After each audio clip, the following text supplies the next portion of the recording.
Hi, good afternoon. Yeah. After almost a year of the Zoom meeting, now I'm delighted to be here to do the presentation physically today at NOAA. So today the topic will be divided into two parts. The first part, I will talk about the health food and the dietary supplement trend in 2021. And the second part, Dr. Jennifer, she will talk about the trend in 2021 and beyond. So first of all, let me ask you one question. Do any of you take supplement? Yeah. So, yeah, I see a lot of people are taking, yeah. But what supplements do you take? Fish oil? Probiotics? Yeah. Yeah, nowadays most likely probiotics, supplement, fish oil, omega-3, yeah, melatonin. But why you take the supplement? Yeah, to make us live healthy and longer life and maybe meet the daily need of the dietary recommend a month. So let us know what is the purpose, why we need to take the supplements. Yeah, as you see, most studies suggest that multivitamin actually don't make you live longer, but actually can help you to slow down the cognitive decline or lower your chances of disease, such as the heart disease, cancer, diabetics, and also may help to improve your performance. So what is included in the supplement?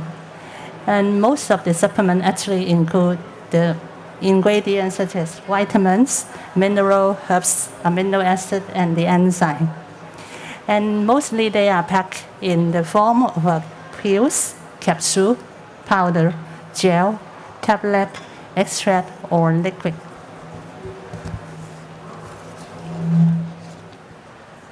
So how is the supplement industry trends? Actually, Hong Kong has a very high standard of the medical service, and people have access to the medical or see the doctor very easily. They can go to the clinic or they can go to the hospital when they are sick.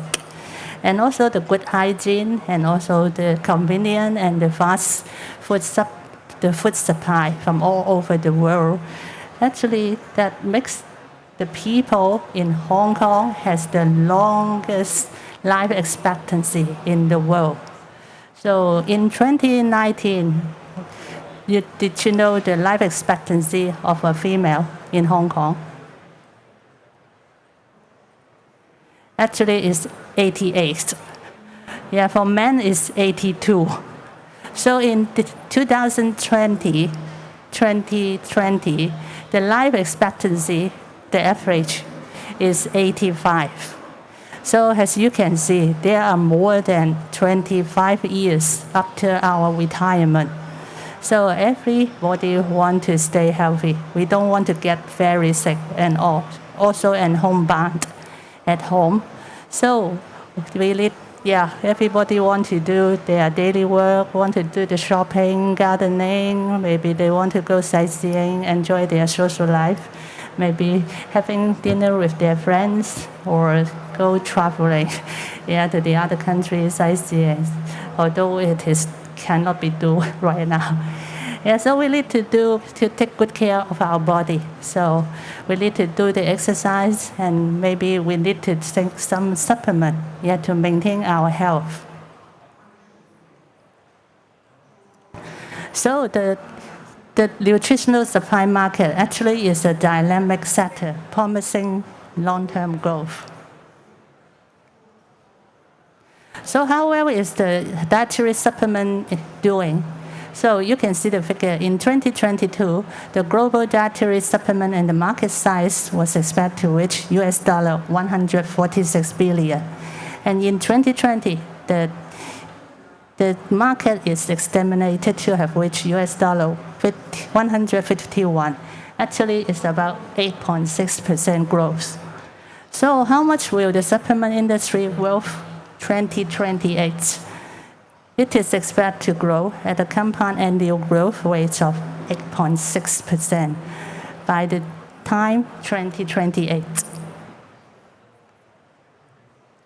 So from the consumer health by category, the consumer demand for healthful product growth. They want a better quality of living and improved health status. So the global demand for vitamin and dietary supplement, what is it like? A consumer survey performed by the Council for Responsible Nutrition, the consumerlab.com in 2019. It is a survey of vitamin and the supplement users. And the survey was done at 89,000 American people, taking at least 4 supplements per day. And we actually test about 168 types of different vitamins and analyze the popularity and the frequency of the supplement. The most question asked was, what are the most popular supplements in 2020? Can you guess the answer? What is the top 1 supplements? Actually, the top 20 of the most popular supplement in 2020. The first one is vitamin D, 66%. Actually, it's a vitamin you can absorb under the sun. But nowadays, most people actually stay indoor or they put lots of sunscreen. So reduce the absorption of vitamin D. By taking the vitamin D, actually it can help to improve the bone health, reduce the type 1 diabetics. And the second will be the magnesium, helps to reduce migraine headache and improve the sleep. And the third one is fish oil. It's rich in omega-3. And omega-3 it has a strong anti-inflammatory action. It can actually reduce the blood fat and improve the health of the heart and cancer prevention. And the fourth is the coenzyme Q10. And also it is an antioxidant, increase the high cholesterol, the good cholesterol for the heart. And fifth will be the multivitamin, and it helps to maintain the general health and energy production. And the others in sequence are the probiotics, turmeric, vitamin C, B complex, and vitamin B12.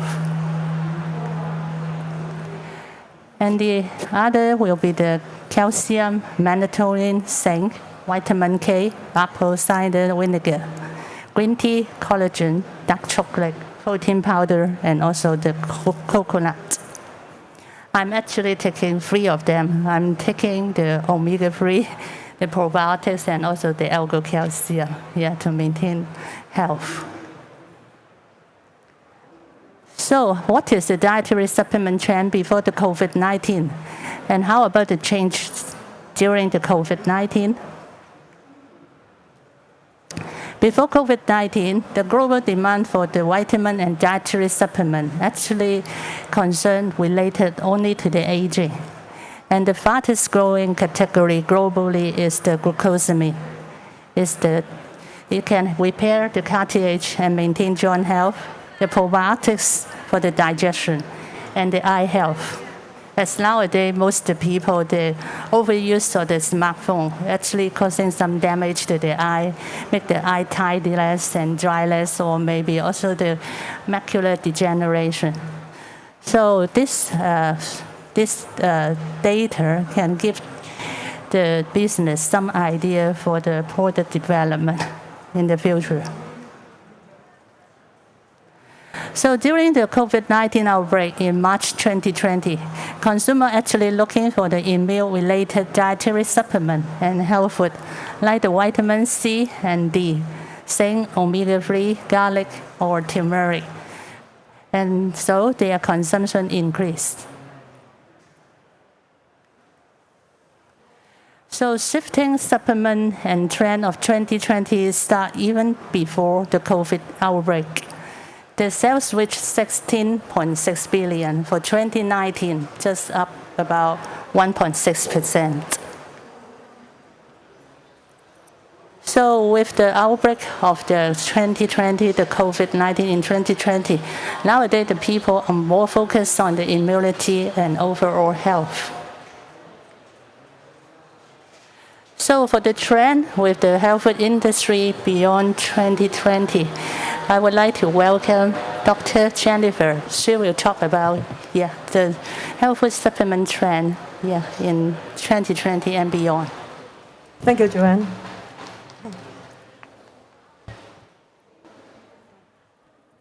Good afternoon, everyone.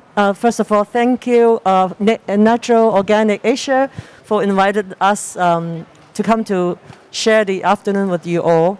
And my background was I'm from Hong Kong University, been teaching there for the last 25 years in the food and nutritional programs. So bad habit as an academic. So my next 10-15 minutes sharing with you kind of feel through some of these a little bit more like science and facts. So I hope will not bore you to sleep. And also because of time, I will probably have to skip some slides and or maybe just speed up a little bit. Hope you won't be upset with me with that. So when I want to think about being invited to come here to Organic Asia exhibition, and all of you here obviously knowing that this is the most latest and newest kind of like supplement, organic food and business, as much as personal like interest of being in this venue. So for that reason, I have decided to, rather than give you the trend or the statistics of the health food, but just give you a bit of brainstorming if you're going to be a business yourself or selling health food or that you are interested in health food. We want to see what's the market strategies and are we in the right place or are we in the right place of being Chinese, having a lot of Chinese medicine, Chinese food. Can we think of things that we can help us, the business people, to expand our business into the great Bay Area? So obviously, my kind of three thinking questions are that Joanne just started talking about the supplements, but my area is trying to discuss with you about food. As you know that right now, the whole exhibition is about health food also. So what is the definition of health food?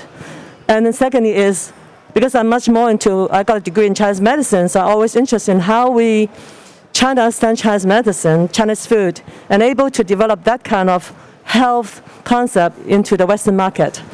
And there are, of course, a lot of challenges. And I know we're bright, and that's why we're here. So maybe from that crossover between East and West, we can launch more healthy food to the market. So obviously, start with this history of nutrition, because I'm a nutritionist myself. As you can see, the concept of health food in the West is very late, much later than Chinese medicine concept about health and food. So, but obviously, in the old days, nutrition is just talking about carbohydrate, protein, and fat are the elements for all description of food and energy. As you can do the calculation, how much energy intake and output as give you the balance of health. For a while after the war or during the war, that we know that a lot of farming and people started to develop a lot of diseases, and then they start seeing some kind of common illnesses that just simply lack of vitamin C, like scurvy, or that simply lack of vitamin B complexes, and giving those supplements, the disease will cure. They didn't need to have drugs. So that became a big kind of like change from the conventional or the traditional idea about nutrition. Obviously, the more we know now in terms of science, so obviously when we want to understand health and supplement, we cannot ignore or escape understanding the science of nutrition, the knowledge of the right knowledge, of course. So we have a lot of publication already knowing all this effect about the health and carbohydrate, cholesterol and hypertension, fat, etc., etc. So this is known in the West for many years. more so, we are also now, as scientists, we know that many illnesses, let's say Parkinson's disease, there may be a gene defect in sodium bismutate. Therefore, having some like zinc or selenium, we're able to slow down the disease as one example. So many chronic diseases actually can be prevented and able to be slowed down or cured even eventually with the right food and right health care. As the public's already losing a lot of confidence or belief in having just Western drugs can treat all the illnesses. And also very expensive. So basically, sorry. What happened? It's coming backward. It's a Joanne is a both bit. Okay, so in the West, so they discover this called food can be discovered more beyond nutrition. So it is called functional food, 功能食品. So the definition, the reason I give you definition is because this definition of functional food is very similar to the Chinese medicine talk about the definition of health food. So there's obviously any modified food or food that ingredient may provide health beyond the traditional mean, like the carbohydrate, protein, and fat, that the nutrients contains. So from that kind of discussion, there's a cross between drugs and food. There's always upsetting the FDA anyway, still debating on that. Nevertheless, so you can see from the last 50 years or more, as far as I know, you have developed so many food like infant formula, adding white omega-3 into the infant formula to make that infant formula became a functional food. Because they have a function more than just giving a baby, they require nutrition and energies, etc. Okay, so from that, the market and then the idea about taking food make you healthy, like probiotics, in addition to vitamins and omega-3 food capsule, you can see this expansion of health food in the market based on health. In the Western definition of functional food, as we know, everything else needs some scientific base. So therefore, just simply, for example, because of time, I cannot go into the detail on this. I said my research was in lipid. What kind of lipid? Do you use olive oil at home, or do you use coconut oil? Do you use cornflower oil, sunflower oil? All this are to you just oil. But for us scientists, there are just so much science involved. They are actually the reason why we have a headache, that the reason why we have pain, we have swollen, we have bleeding, we stop bleeding, all that related to the oil that we are eating into our body.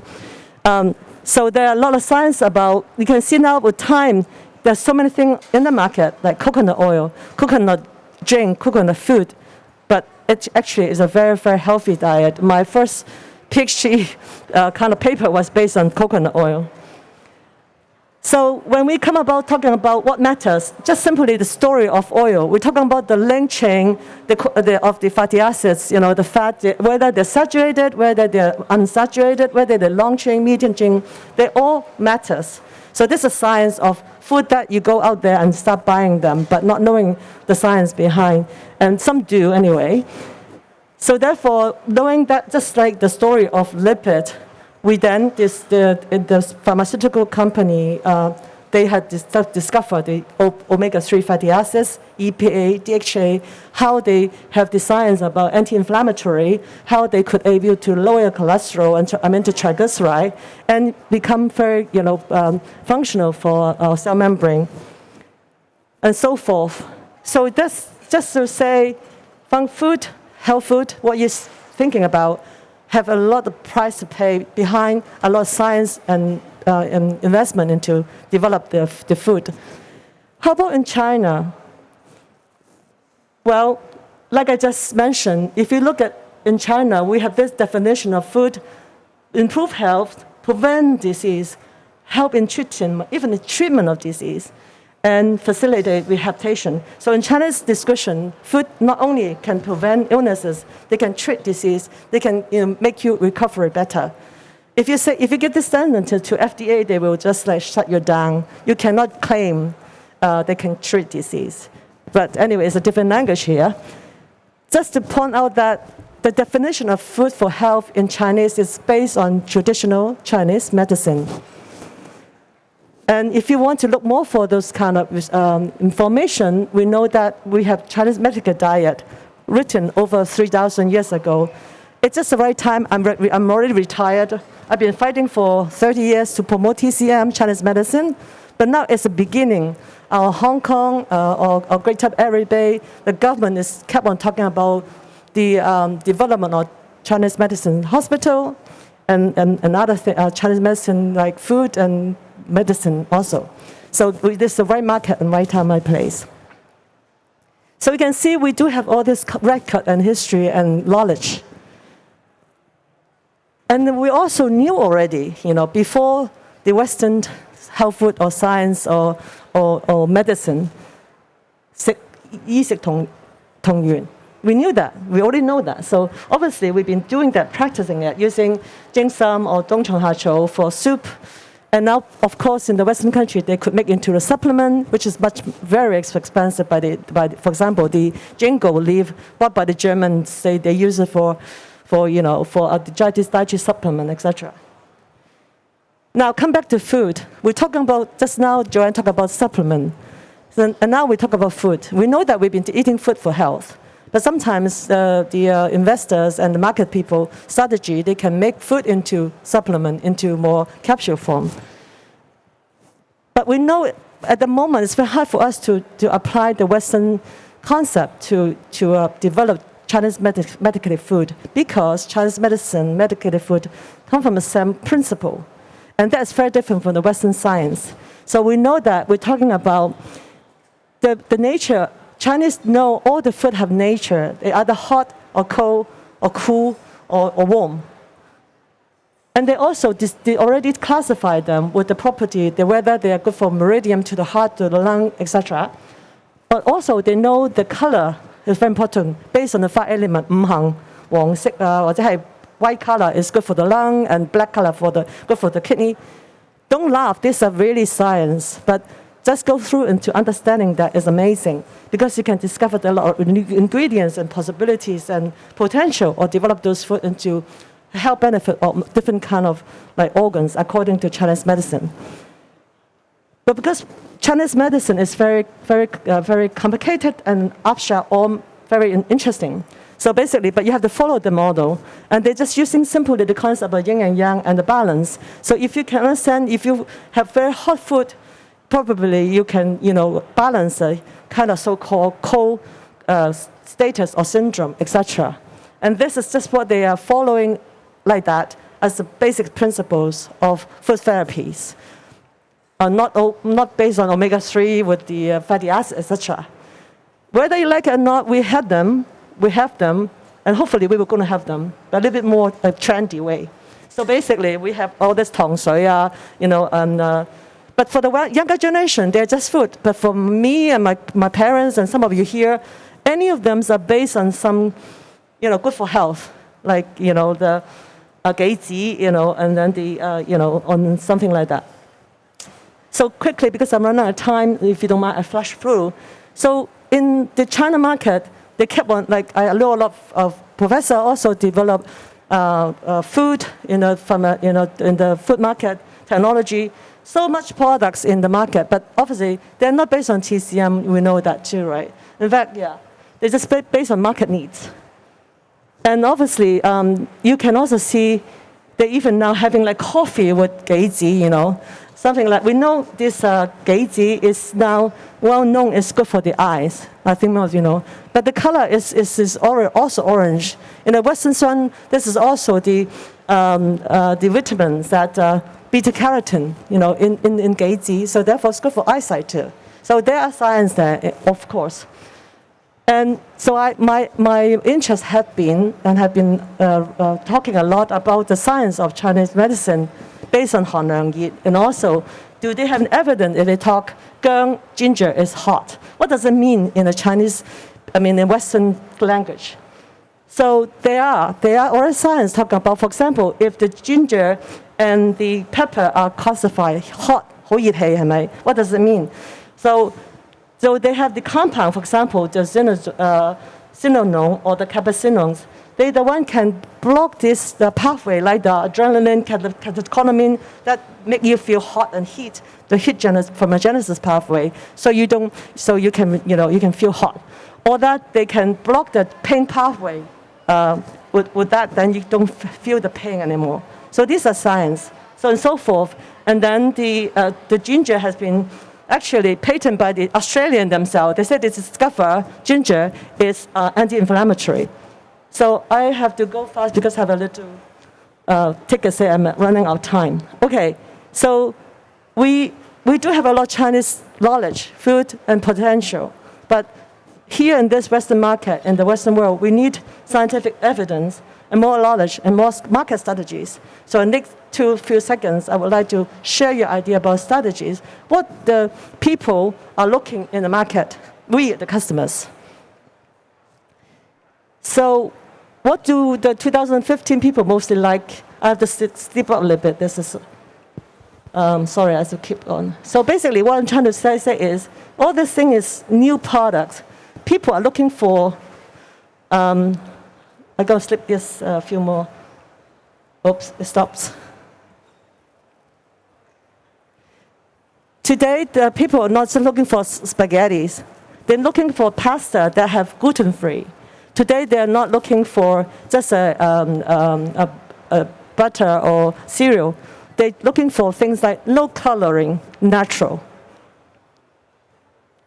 So because the customers is what we should satisfy, and customers are no longer looking for unhealthy stuff, they're looking for a healthy choice. So if you have the strategy developed, whether it's your health supplement or your health food from TCM product, you have to think about the market strategies. I'm not going to explain this, of course, I'm not a market person, but I think it's fantastic to know. You have this whole group here looking for just everything want to eat per day for breakfast or evening meal. And then you have the lifestyle, but also forgetting technology. Technology is very important to develop new products and trendy products. So beyond that, people are looking for natural, nutritional superiority, like you have more enriched nutrition, tradition and technology, and then the scientific proof.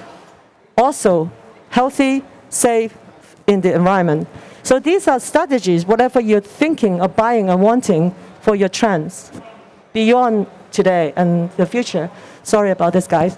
Just a few examples. What do you mean by natural? Today in the market, you can see the new market, all this new thing here, sometimes very interesting. They want to use sprouts, the sprout seed, because it's more nutritious availability to make bread, so it's more natural. No adding any more supplements. And they're also looking for technology. In the traditional way, we use our soy sauce, soybeans, tofu, bean curd. They're all fermented products. But you can see how in the market now, Korea has so many kimchis and products, but they're not in like a little bit of a package. They make it very trendy packaging, and you buy, and you think this is really trendy food. It is just simply a traditional fermented food. And then from this kind of kimchi or more and more, but based on technology, we can also, based on technology, how to make the food that not losing the nutrient, very natural, cold press. So we press this orange juice or vegetables and make sure in the right temperature they don't destroy the enzymes, destroy the nutrient. And then that's what the market people are looking for. That's where your competitors are for your products. Last but not least, the labels and your companies, how you practice. Whether you're using very, no GM food, or no pesticides, no antibiotic, etc. Okay, I'm done now. Yeah. So to summarize this in very quick words, the China is not what you want. It's the whole entire market. The China is global, not just in Hong Kong or in China. So hopefully we're basing on what the customers are really looking for health is more natural, more nutritional, inclusive, and using technology and safe. So we are the one that lead the market, but at the same time, we have to understand we have to satisfy the customers as a win-win situation. So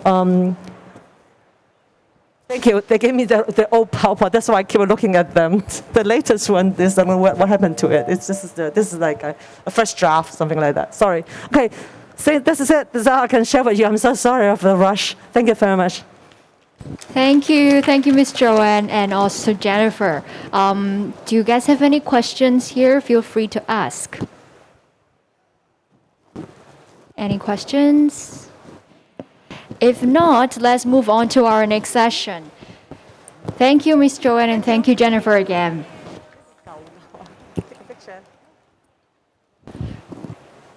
Okay. Okay, thank you. So coming up, we'll have Mr. Felix Wong, the Senior Analyst of Euromonitor International. And Felix will be sharing with us the future of plant-based and alternative food. Okay, Felix, please.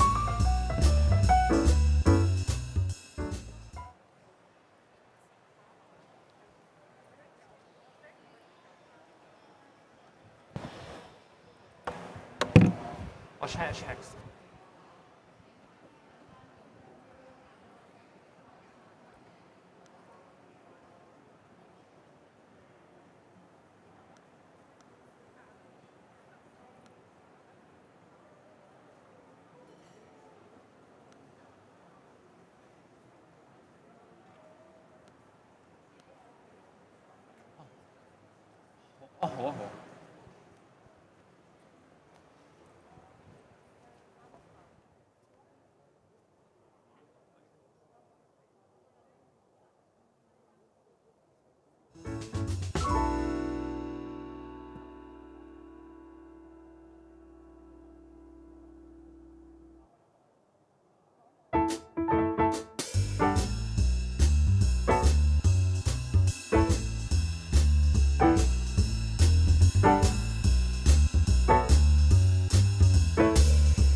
So due to some technical issues, we're starting 3 minutes.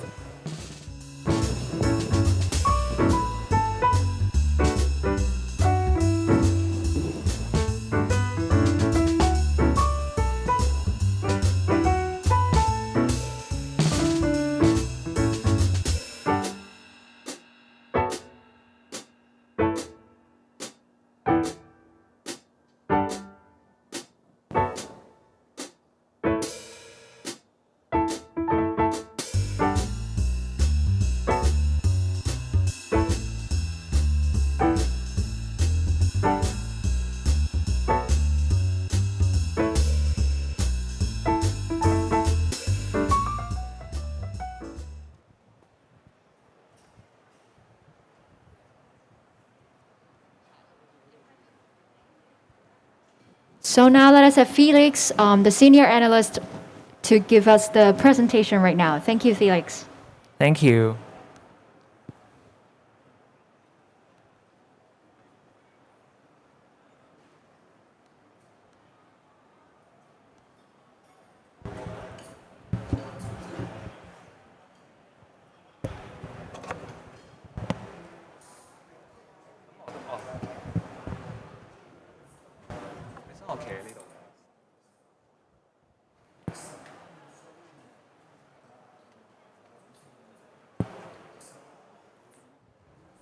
So good afternoon, everyone. Thank you for waiting for the time. So this is Felix Wong, the Senior Analyst for Food and Nutrition in Euromonitor Hong Kong. So today I'm going to share with you the success recipes of the 3 success recipes of how plant-based food can thrive in the APAC market.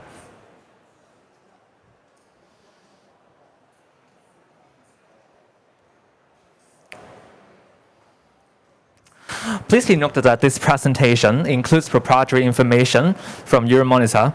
So should you wish to use or access to this information, please feel free to contact us and let us know. To begin with, we would like to offer a bit of introduction of Euromonitor International. We are a global independent market research company covering strategic market intelligence to our clients. We currently have 15 offices globally and cover 210 countries all across the globe. Our research and analysis cover more than 30 consumer goods and service sectors, as well as topics in supply chain, economies, consumers, and even COVID-19 impact. In today's section, data and insights from packaged food, nutrition, health and wellness, ingredients, sustainability, and lifestyles will all be featured to support our sharing about plant-based food. So here is our agenda today. We will first start with the Asia-Pacific plant-based market context for us to understand a bit of the background. This will tightly relate to the 3 key recipes for plant-based food to strive in APAC, which will come next. Then we will also zoom back to the broader picture of alternative foods in APAC and briefly explore the future of the 2 other alternative foods, which are edible insects and lab-grown meats. Lastly, we will wrap up the presentation with a short takeaway section.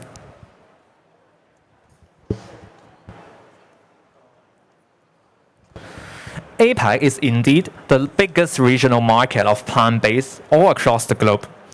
According to Euromonitor's most recent packaged food research, we see that it occupies about 66% of the world's milk alternatives and meat substitutes market, which exceeds the sum of the rest of the other regions in the world. Such big consumption base stems from the long-established and widespread tofu and plant-based eating tradition.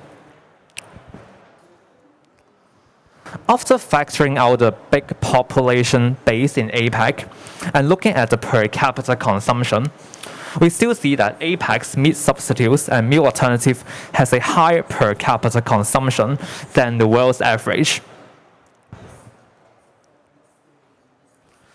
And since 2020, the COVID-19 pandemic has further catalyzed plant-based consumption in APAC. When combating the pandemic and trying to eat more healthily, more consumption associates plant-based food with high fiber, low fat, and better digestive health and immunity system. Some consumers also treat meat substitutes and meal alternatives as novel food options to kick off boredom of eating at home. So as a result, the flexitarian segment, which consists of consumers trying to cut down their animal-based products consumption without fully rejecting them, keep on rising in APAC. And these consumers aim at a better balance of health and sustainability through sacrificing a bit of animal product consumption and the sensory experience associated. According to our health and nutrition survey, 9% of APAC consumers are flexitarians, and this proportion is actually significantly higher than the average in the world. Similarly, APAC also has a higher proportion of consumers to have different extents of plant-based products and plant-based diets. For example, vegetarian, animal product restricting, and vegan. So this shows a greater acceptance towards the plant-based diet in APAC than the rest of the world. We know that flexitarianism is rapidly rising, and understanding the motives behind flexitarianism would definitely help us to stay tuned to the market and to optimize the strategies. Interestingly, we found that these flexitarian APAC consumers are more conscious about the benefits of health and sustainability of their plant-based diets than the vegan and vegetarian consumers. In the health and nutrition survey, we see that more flexitarian APAC consumers agree their diets make them feel healthier and improve their digestive health, fitness, and lifestyle in 2021 than the vegan and vegetarian ones. Similarly, more of them recognize their diet fits their lifestyle, environmental concerns, and animal welfare as well than the vegans and vegetarians. So this lays a good foundation for us to see why the 3 key recipes are important in a while.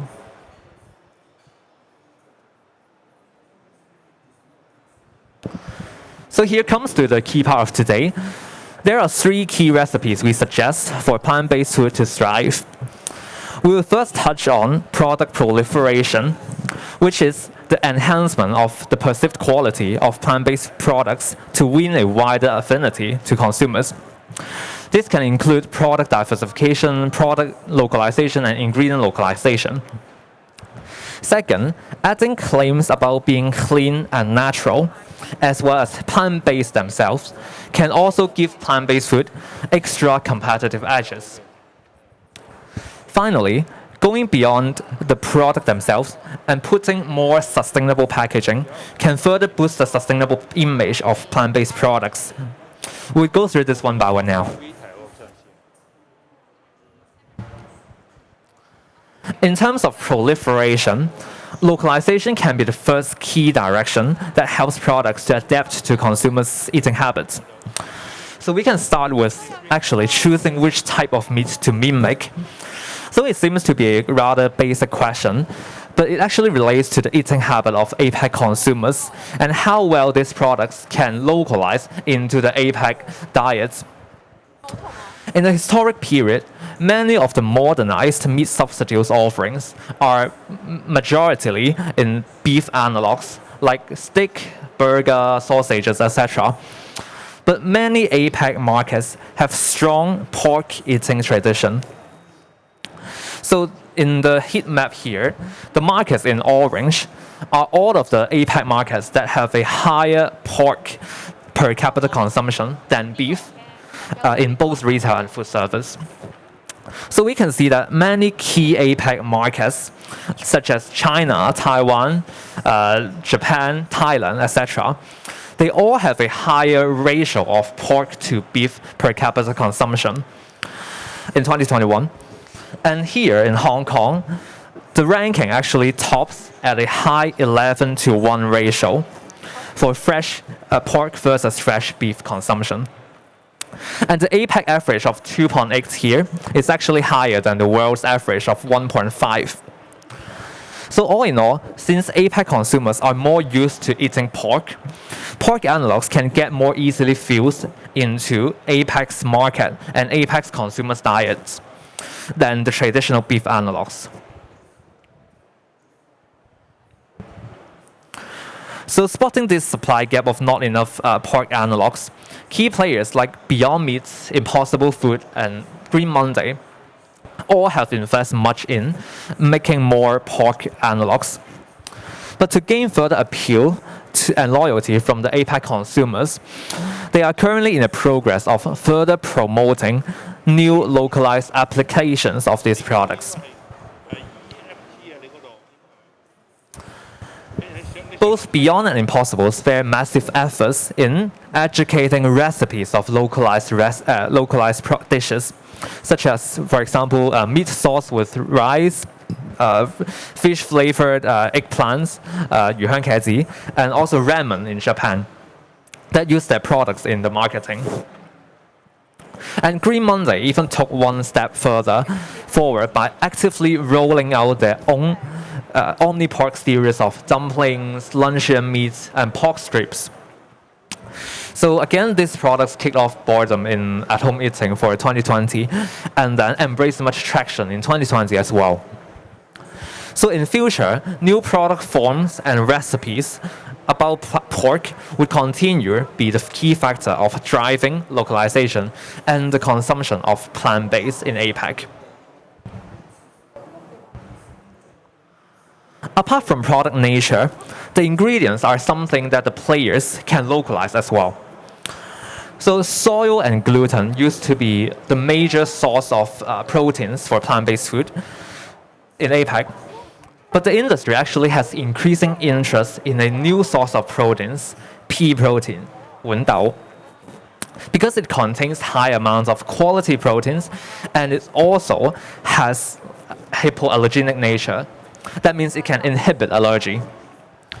In 2016 to 2021, the global volume consumption of pea protein was rising at a 13% of CAGR, as we can see in the graph at the left, which is much higher than the other types of non-animal derived proteins like gluten and soy protein isolates.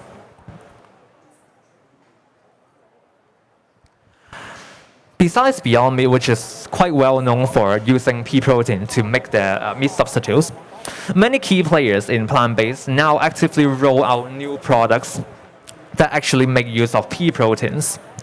For example, Garden's Gourmet's Funa, for example, Nesfeed's pea-based meal alternatives, as well as quite a few other dairy alternative products.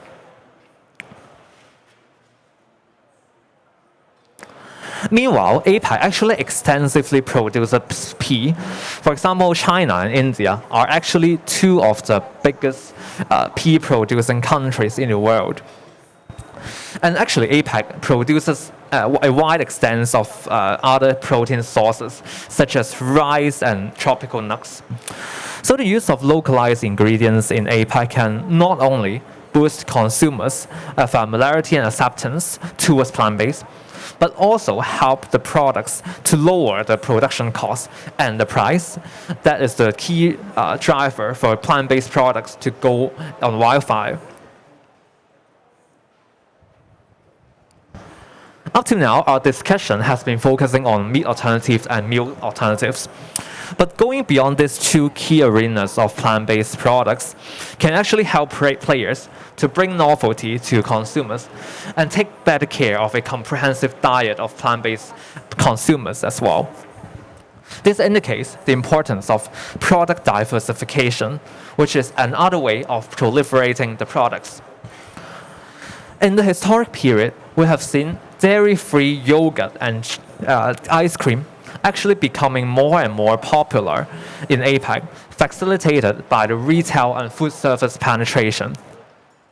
And as we can see from the graph here, the dark blue and the light blue columns, the consumption of dairy-free yogurt and ice cream has been increasing from 2019 to 2021. And since 2020 onwards, APAC sees a third wave of product innovation falling in other dairy-free products, for example, cheese and spreads, as well as seafood alternatives. For example, we can see from the graph to the right, consumption of free from dairy cheese actually saw an even more significant spike than free from dairy yogurt and ice cream. And in the next two slides, we will also elaborate more on how other dairy-free products and seafood alternatives both have thriving potential in APAC.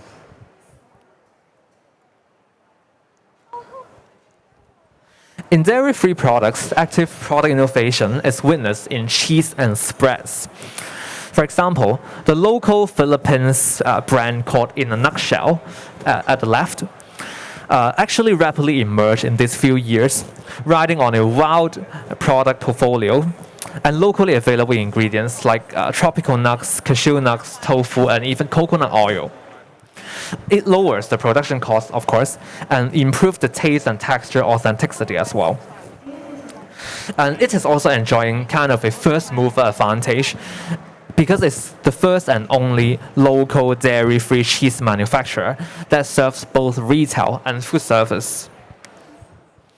Another brand called Sagana, which also started in the Philippines and then spread to the broader Asia, Southeast Asia, also thrives on locally available coconut oil and versatile applications for cooking and baking. It positions itself as a vegan butter, not only because it can decently substitute butter, but it can also stay away from the more artificial image of margarine. It is indeed 100% natural and only consists of 4 key ingredients. So according to some of my colleagues there, they also feel that both of the products taste good as well.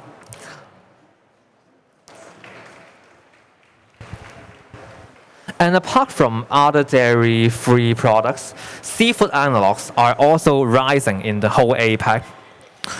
In APAC, the per capita consumption of seafood is almost half of the sum of seafood and meat.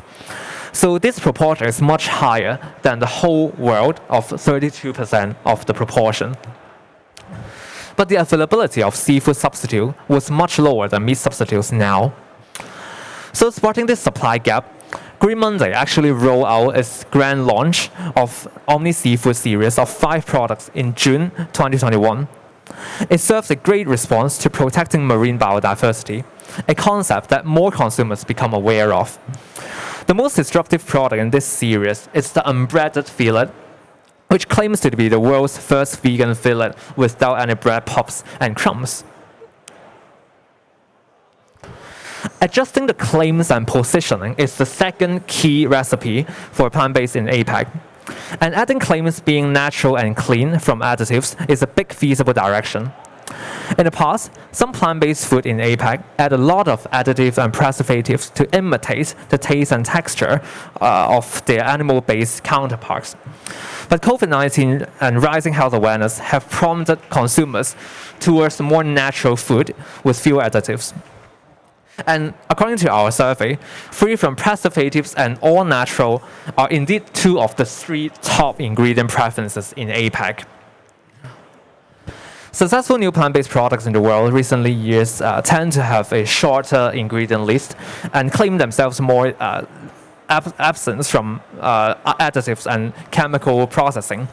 For example, the emerging nut spread company in Hong Kong called Nutty even only uses just 1 single major ingredient in some products. So this helps to strengthen the overall health positioning of the products. Claiming the products vegan, vegetarian, and plant-based can also give some differences in marketing. Before diving in, let's have a look at an interesting phenomenon. So this graph indicates the proportion of packaged food products carrying vegan, vegetarian, and plant-based claims. We can see that plant-based actually has a relatively low proportion of claim presence at the very top, very bottom right corner. However, the association of concepts brought by vegan and vegetarians versus plant-based can differ quite significantly. Well, vegan diet more frequently originates from stringent commitment like religious reasons or following family norms. The rising flexitarian segment actually follows a flexible plant-based diet because they treasure the positive impacts of plant-based to their health, to environment, and to their lifestyle. As vegan and plant-based labels may actually appeal to quite different target audience, players can actually consider using both labels when doing positioning. On one hand, the plant-based label can give the more novel, trendy, and sustainable image to the flexitarian consumers. And on the other hand, claiming vegan also represent a fully plant-based information to consumers, which appeal to the vegan consumers. And actually, many successful brands have already been doing this approach. So apart from the very famous Oatly and Omniport, we also see a brand called Califia Farms, which is a very popular almond milk brand in Hong Kong. They also promote a flexible plant-based diet, but did not label itself as vegan, so as to appeal to both segments of vegan and flexitarian consumers. So products claiming themselves both vegan and plant-based can be expected to increase in the near-term future as well. The last key strategy is about sustainability. So as you might still remember, one key motive for APAC consumers doing plant-based diets is to enhance environmental sustainability from animal rearing. Some consumers eat plant-based merely for saving the earth, in other words. So going beyond the food, the sustainable packaging can also give consumers another layer of extra sustainability to buy in. And according to our lifestyle surveys, reducing plastics and using sustainable packaging are actually two of the top 4 activities that consumers positively impact the environment in 2021. So, spotting this demand potential, some passionate startups actually choose to specialize in innovating packaging. For example, the Hong Kong-based startup called Distinctive Action has invented the invisible bag that can dissolve in water into non-toxic and biodegradable liquid without any microplastic trace. Popular green retailers such as Green Monday, as well as food service like Friends of Years in Hong Kong, are already adopting this invisible bag. And this is especially appealing to sustainability-conscious consumers like the millennial and the Generation Z. So as a brief summary to recap, plant-based food in APAC can ride on these 3 key recipes to strive. And then next, we will briefly touch on the potential of the 2 other types of alternative foods. Apart from plant-based, there are 2 other types, which are edible insects and lab-grown, which we also call cell-based. In APAC, the demand of these alternative foods is ultimately a balance of protein demand and sustainability. So consumers are seeking to fulfill both. In the following section, we will briefly examine the key pull and push factors of these 2 types of alternative food. Edible insects are, as its names have suggested, insects that are safe for humans to eat. So in APAC, one of the key historic strengths of edible insects to grow its importance is the wider spread insect eating tradition than the rest of the world. Some APAC markets like China and Thailand actually have insects grilled, snacked, and served as Chinese medicines as well. And APAC also has a warm climate that suits insect production and incurs a smaller cost to change the environment for the production.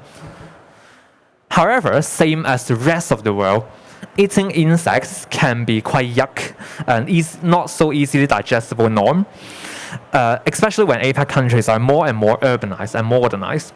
So consumers are shifting towards more westernized and modernized diets that rarely incorporate edible insects in the diet.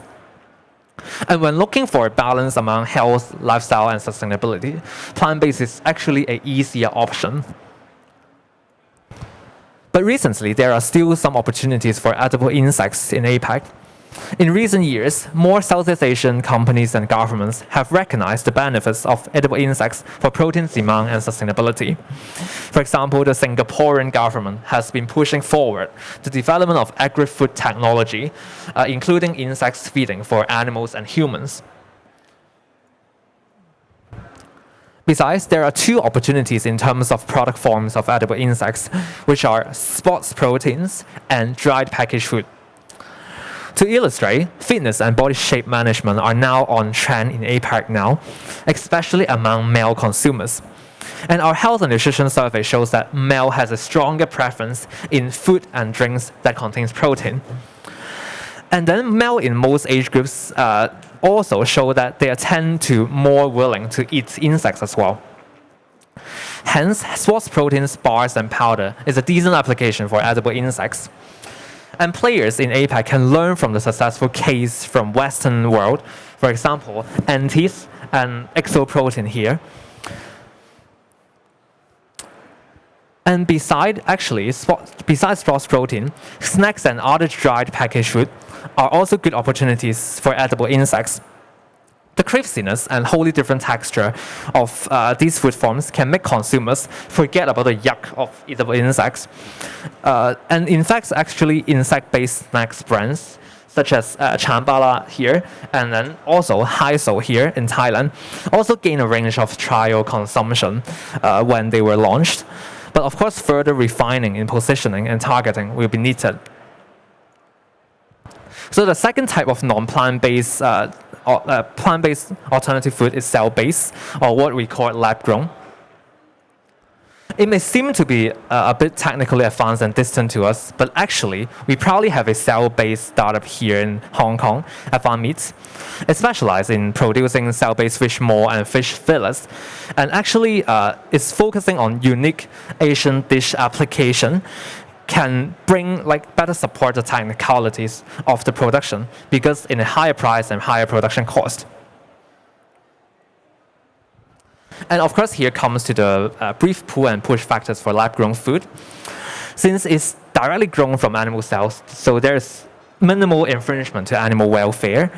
And also, because the product taste and texture are very close to normal meats, so some consumers love the authenticity.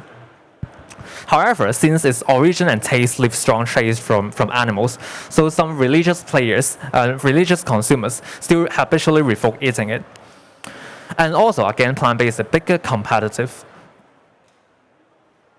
But recently, the cell-based RAM also embraced the good news. So in late 2020, the Singaporean government became the first country in the world that approved the sales of cultured meats to align with this vision of better self-sufficiency and sustainability of production of food. So in longer-term future, more APAC countries are expected to imitate, given that the urbanization is on pace and also there's less land for agriculture activities. So lastly, I would like to highlight a few key messages that hopefully tops your mind today. So for now in APAC, plant-based is still the most widely available alternative food.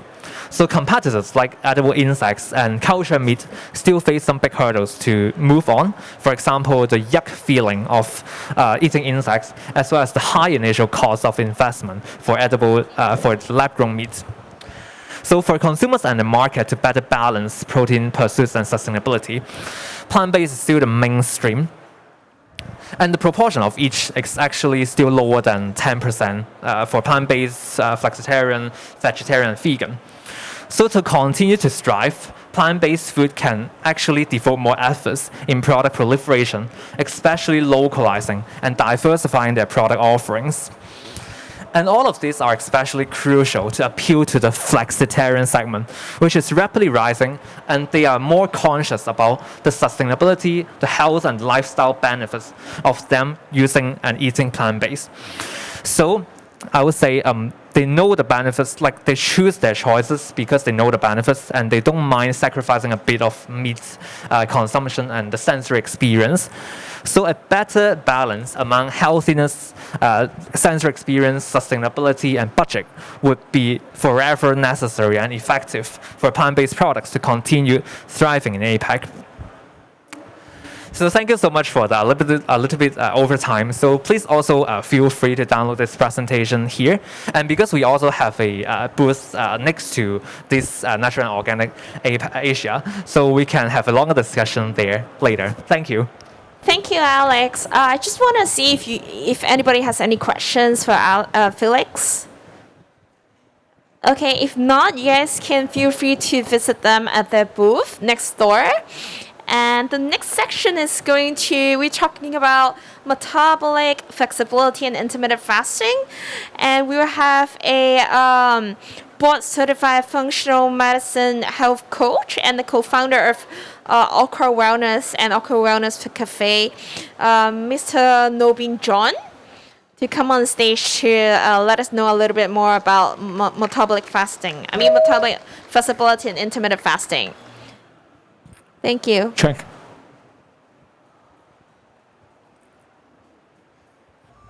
Well, good afternoon, everyone.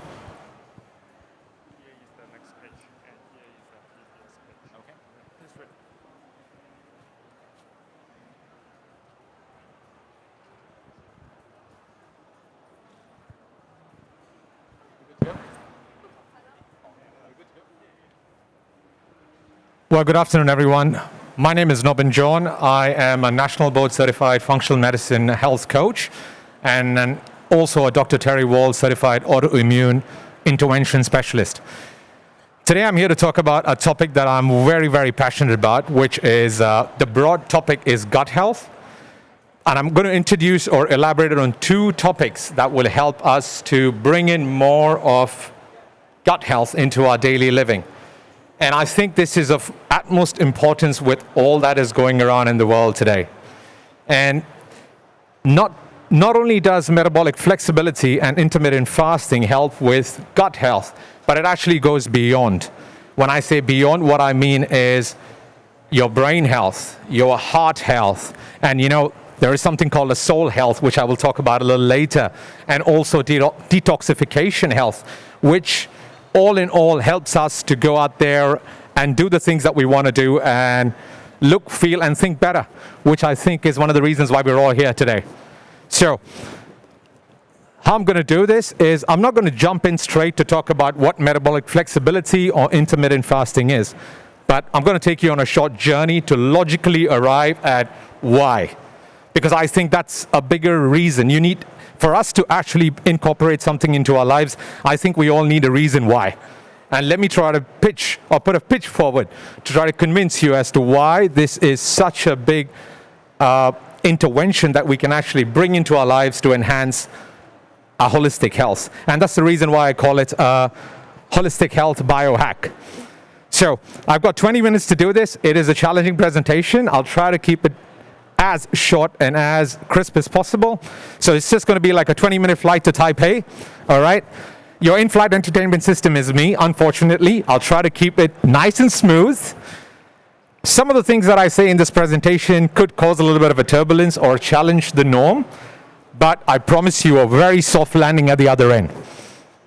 Okay, so starting with my presentation objective, it's to introduce you all to a flexible and sustainable lifestyle, not a technique, but a lifestyle that will actually enhance the way you look, feel, and think better, starting from maybe even today.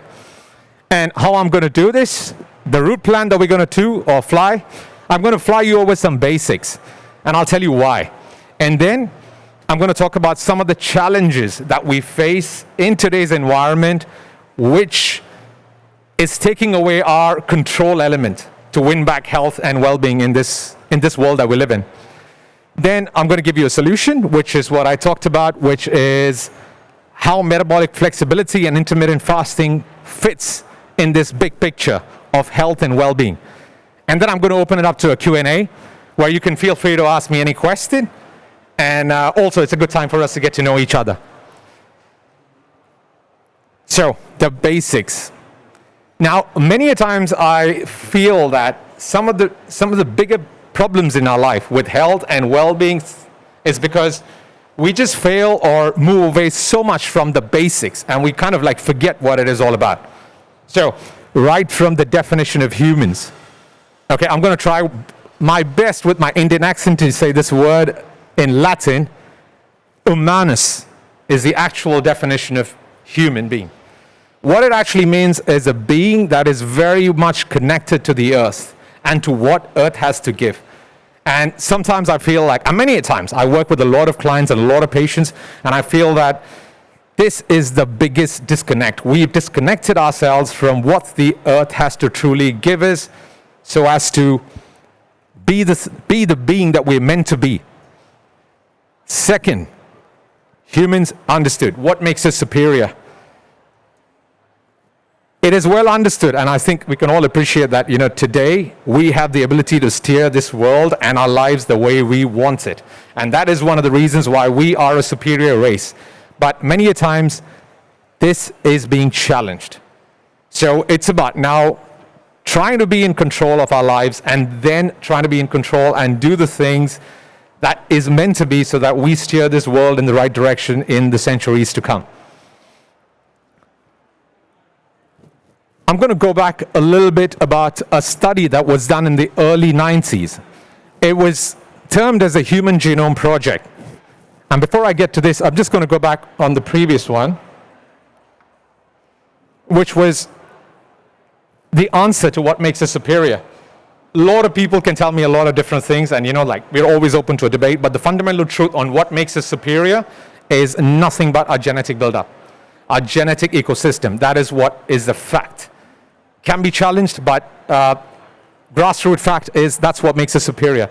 That is what allows us to survive And not to survive, I think it's to even cope with the challenges that we are in today, and also use what the earth has to give us to enhance our energy and our ability to go out there and do things, which is basically what makes us superior. Our superior brain function, our digestion, which helps us to absorb the nutrients better, and then thereon provide for energy.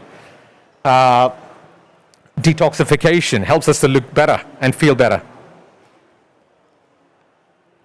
Going back to the study that was done in the early 90s. So this was a very interesting study after the revelation that, genetic buildup held the secrets to human superiority.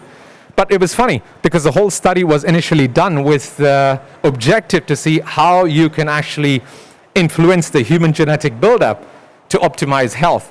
But some shocking findings came out of it. It kind of realized that, our human cells only had 22 to 25,000 different strains of genetic material. And when you compare that to an earthworm, they were sitting at about 30,000 functional chromosome strands. Compare that to a rice. That itself had about 30,000 chromosomal strands. So then the question arose like, what was it that made us really superior? And that's the question that humans asked. And then we humans have a great ability that when we ask a question and we persevere to find an answer to it, we find an answer. And that's exactly what happened. Studies were done, research was done on this field, and it was finally concluded, and it's an ongoing research, but what was concluded out of the whole study was the genetic ecosystem that we actually house actually was later on coined as what is today called the microbiome. So in simple terms, microbiome is nothing but clusters of microorganisms that actually benefit our lives, located in different parts of our body. There is a microbiome around every organ, around every bodily fluid, around our gut, and also around our salivary liquids, even in our mouth. And it was noted, and this is a funny finding, it was noted that this ecosystem or microbiome, the genetic material that was there within this was almost 300 times more than what the human cells carried. So therein laid the hack, or the superiority, or the secret that you can actually change your genetic predispositions by influencing the microbiome. And then that was a revelation. More questions were asked, more answers were found, and then it was later known that the biggest microbiome that you could actually affect lay around your gut. Now, gut health, gut is a word that is becoming very big and very common in the industry. Let's just understand a little bit more about gut. Gut is just not here.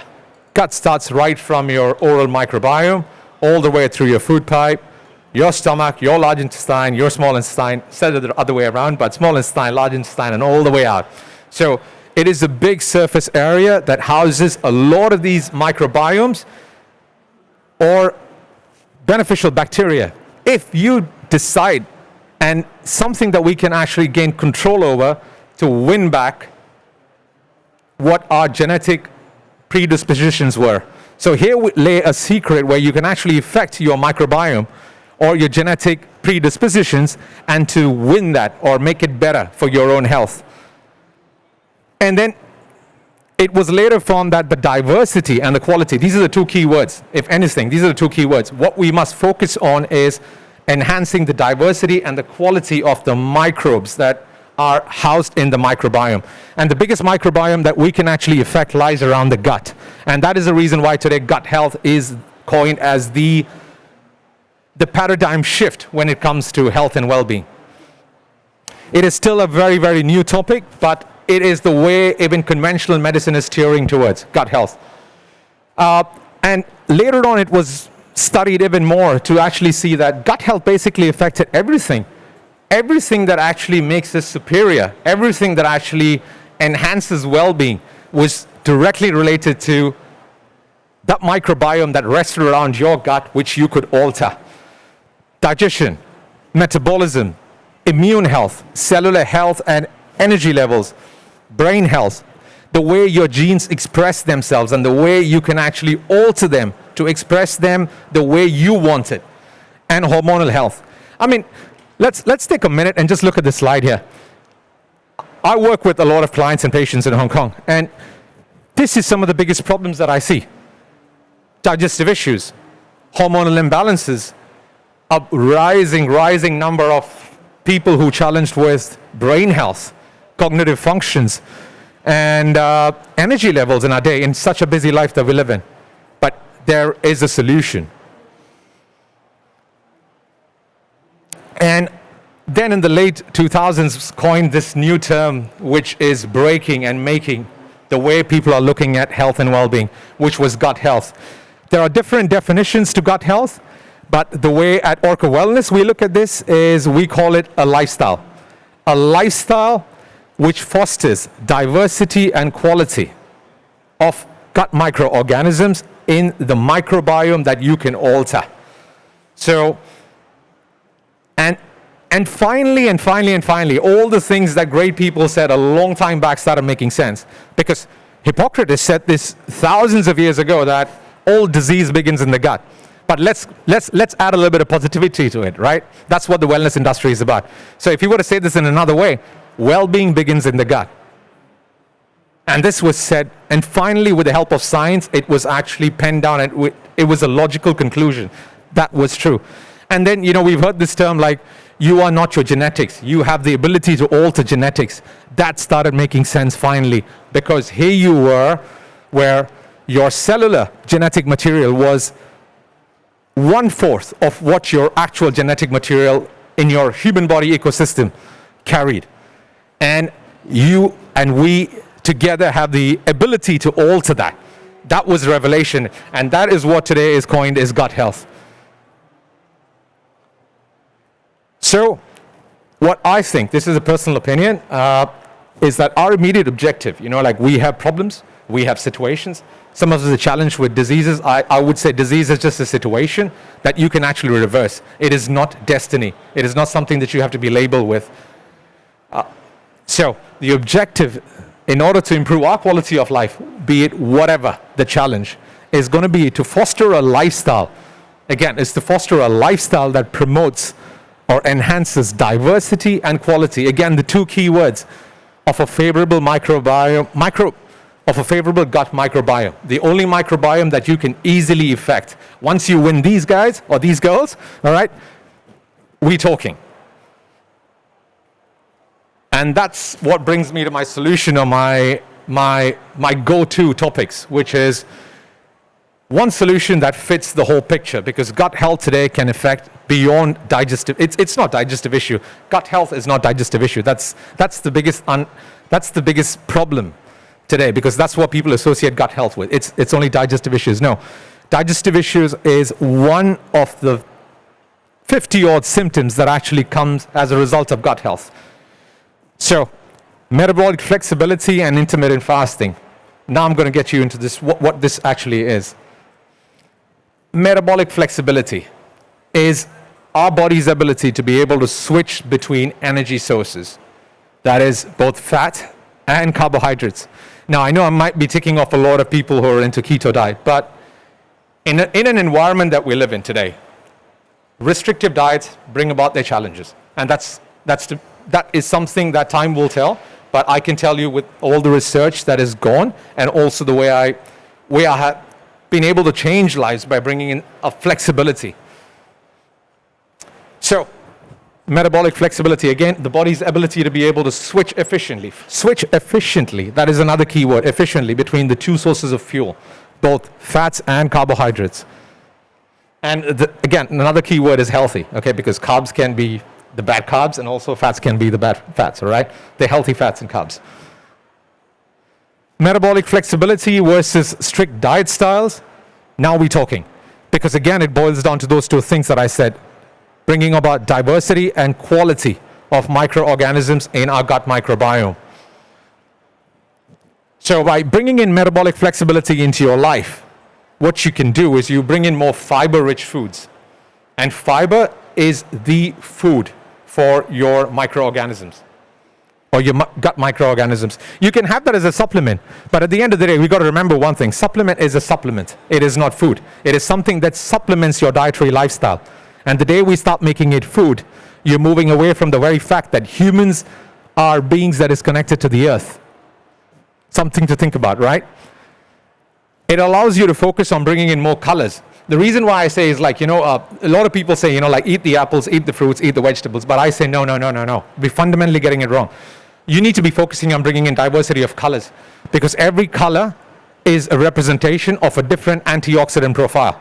And antioxidant profiles not just enhance gut health, but cellular health, repair, healing, beauty.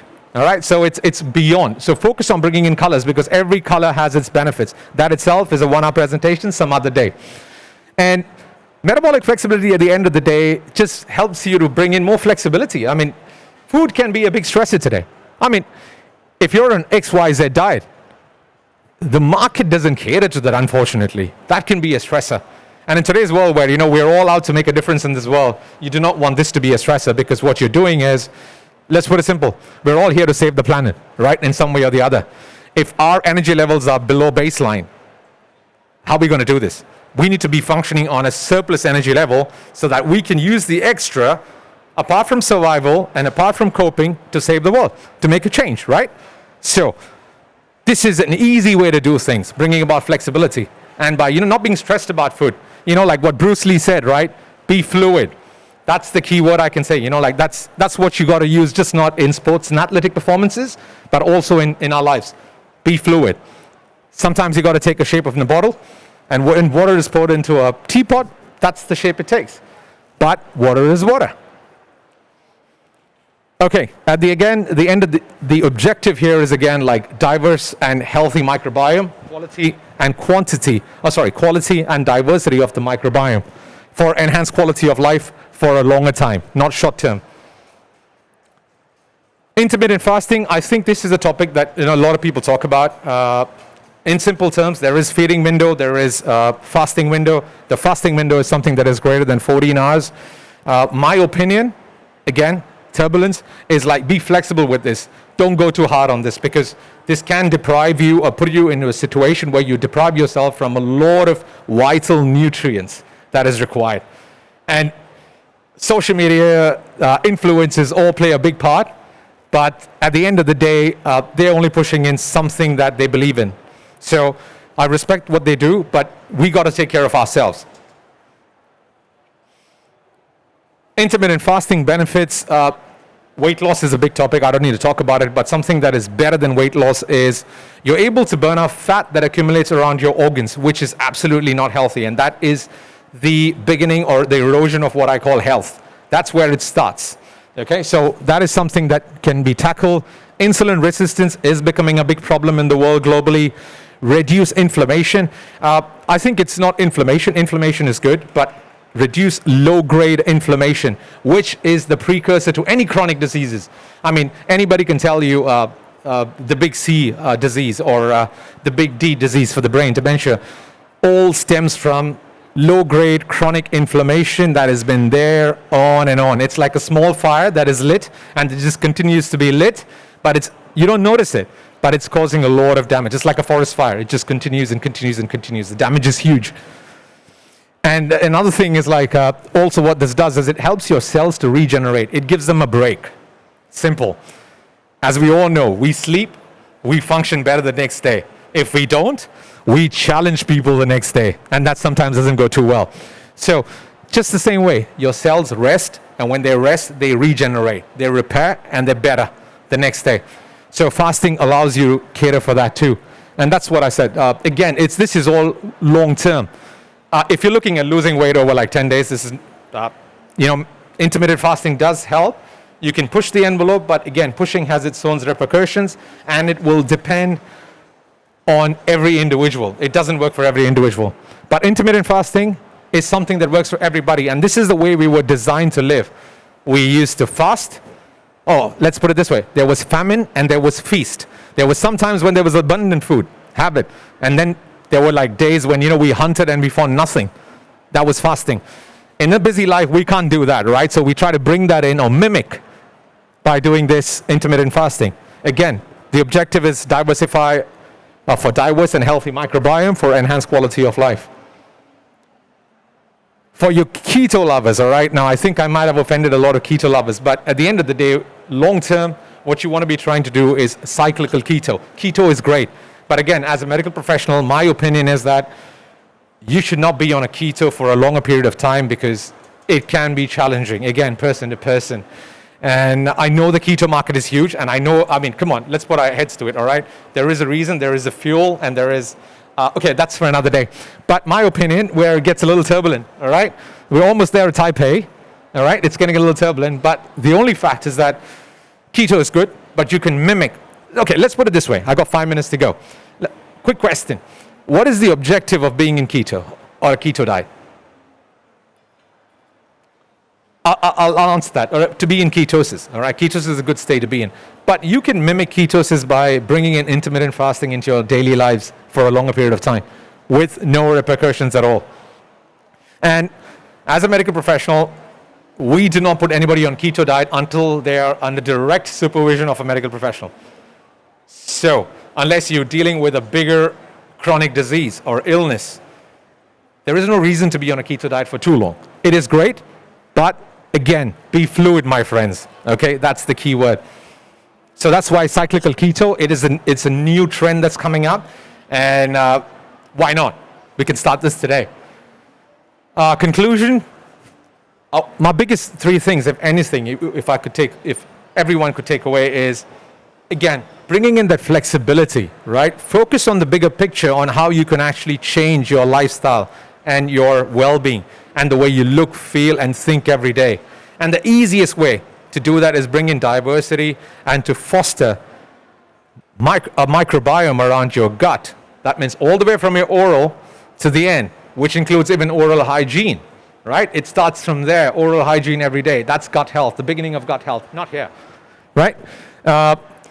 Bring in the sustainable biohacks that I said, slowly and steadily make intermittent fasting a part of your lives. And metabolic flexibility is where you cycle. You go in and bring in variety of colors. You bring in variety of foods. Focus on fibers, focus on hydration, and don't push limits or envelopes unless you're under medical supervision. And gut health is not just revolving around, eating the right thing and, drinking the right thing. There's a lot there's a lot beyond gut health, because at the end of the day, gut health is all about hosting diverse microbiome. That is the good bacteria, fungi, protozoa, and more.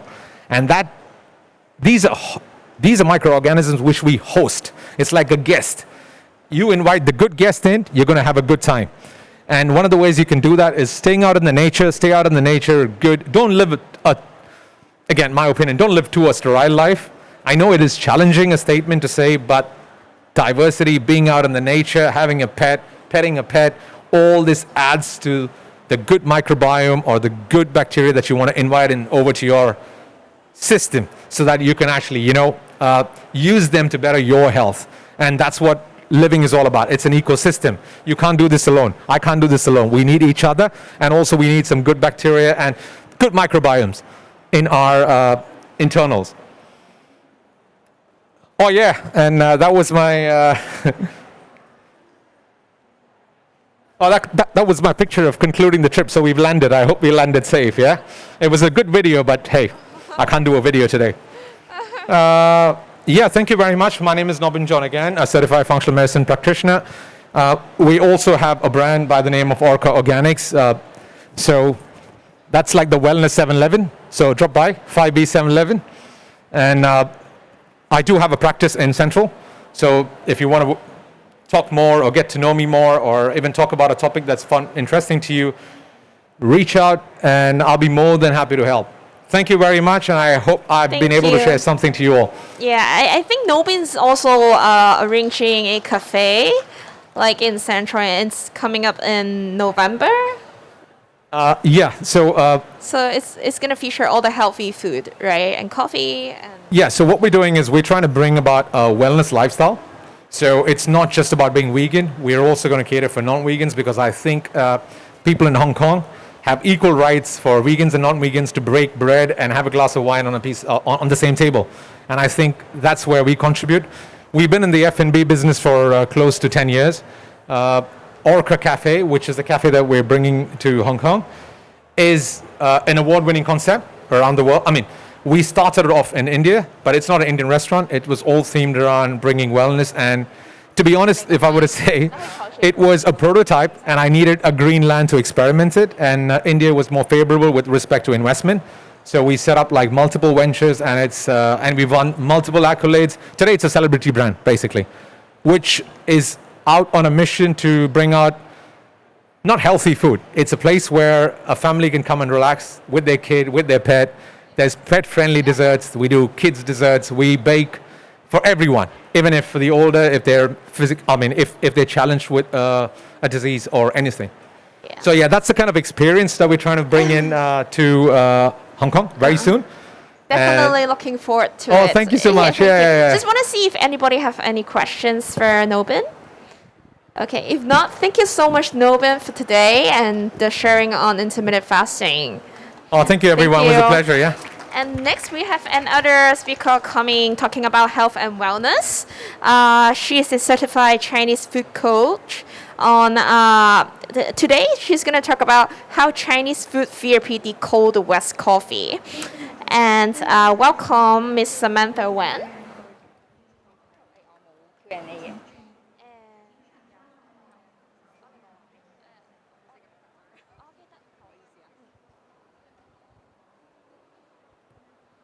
Hey, hello everyone. This is my honor to be one of the speakers of the NNA show today, and today we're talking about coffee. So a few months ago, I have an Italian friend who had a meeting. During the meeting, he suddenly stopped me and asked, "Hey Sam, we Italians drink coffee a lot. What is the advice from your point of view for the Chinese perspective point of view on drinking coffee?" Voila, I find this is very interesting. That's why I would like to share this topic today. Before we go deep to the topic, I would like to do some background about the nutrition.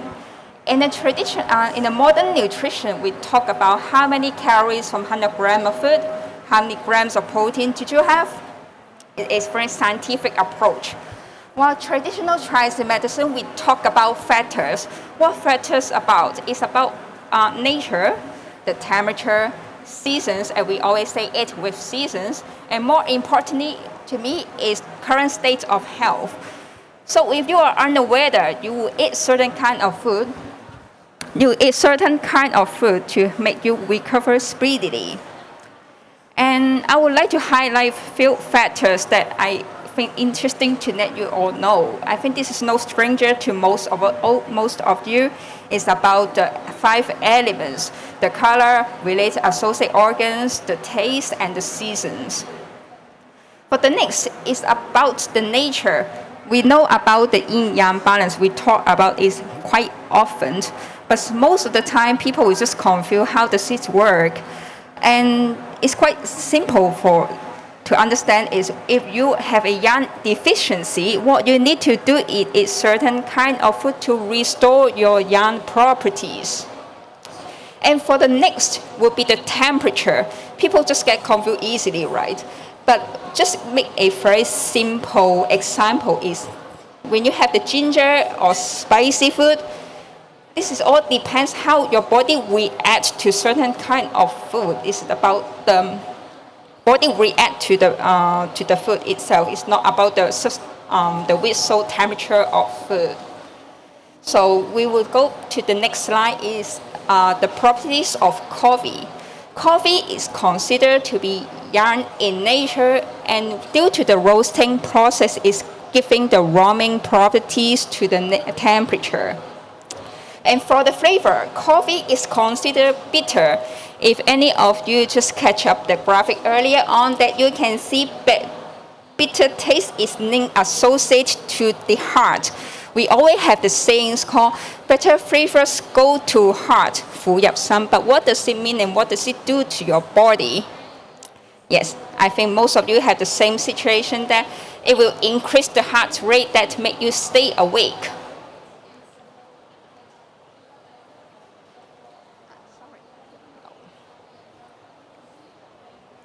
So while bitter, when you have the moderate consumption of coffee, what does it help to you is clear your inner heat. Does it bring about? Because what our local people have the same situation is your mom will say, oh, go get some herbal tea. Herbal tea itself is bitter in taste, but some of the time we just put some sugar to moderate the taste. Well, we always talked about balance. If you had excessive consumption of bitterness, what you will have is the mouth ulcer that most of us don't want to experience again. It's a bit of side note. Some people will say, I don't like the bitterness. What can I do? Can I try to avoid it? I will just give a strict answer, no, because according to traditional Chinese medicines, balance is the core principle. Having too much or too little of certain particular taste, you will get sick easily. But where you can get bitter food, it's quite easy, just like Brussels sprouts, broccoli, asparagus. You can get this ordinary food from the wet market, very easy and no pain in the ass. While coffee apparently is bitter in taste, it do give some sweet note. What does sweet to do to you? It gives a tonic effect, which boosting the assimilation and digestions. That's why this is not surprised why in the Western culture they will serve coffee as a digestive drink after the meal. So you may ask, you all know this, what is the properties? Why we cannot quit the morning club? I agree, I cannot quit the coffee. Before we know, we need to know how our body works. You can imagine our body is just like a battery. If you eat well with the nutrition food, rest properly, and get a good night's sleep, your battery just charging up properly and use up by the end of the day.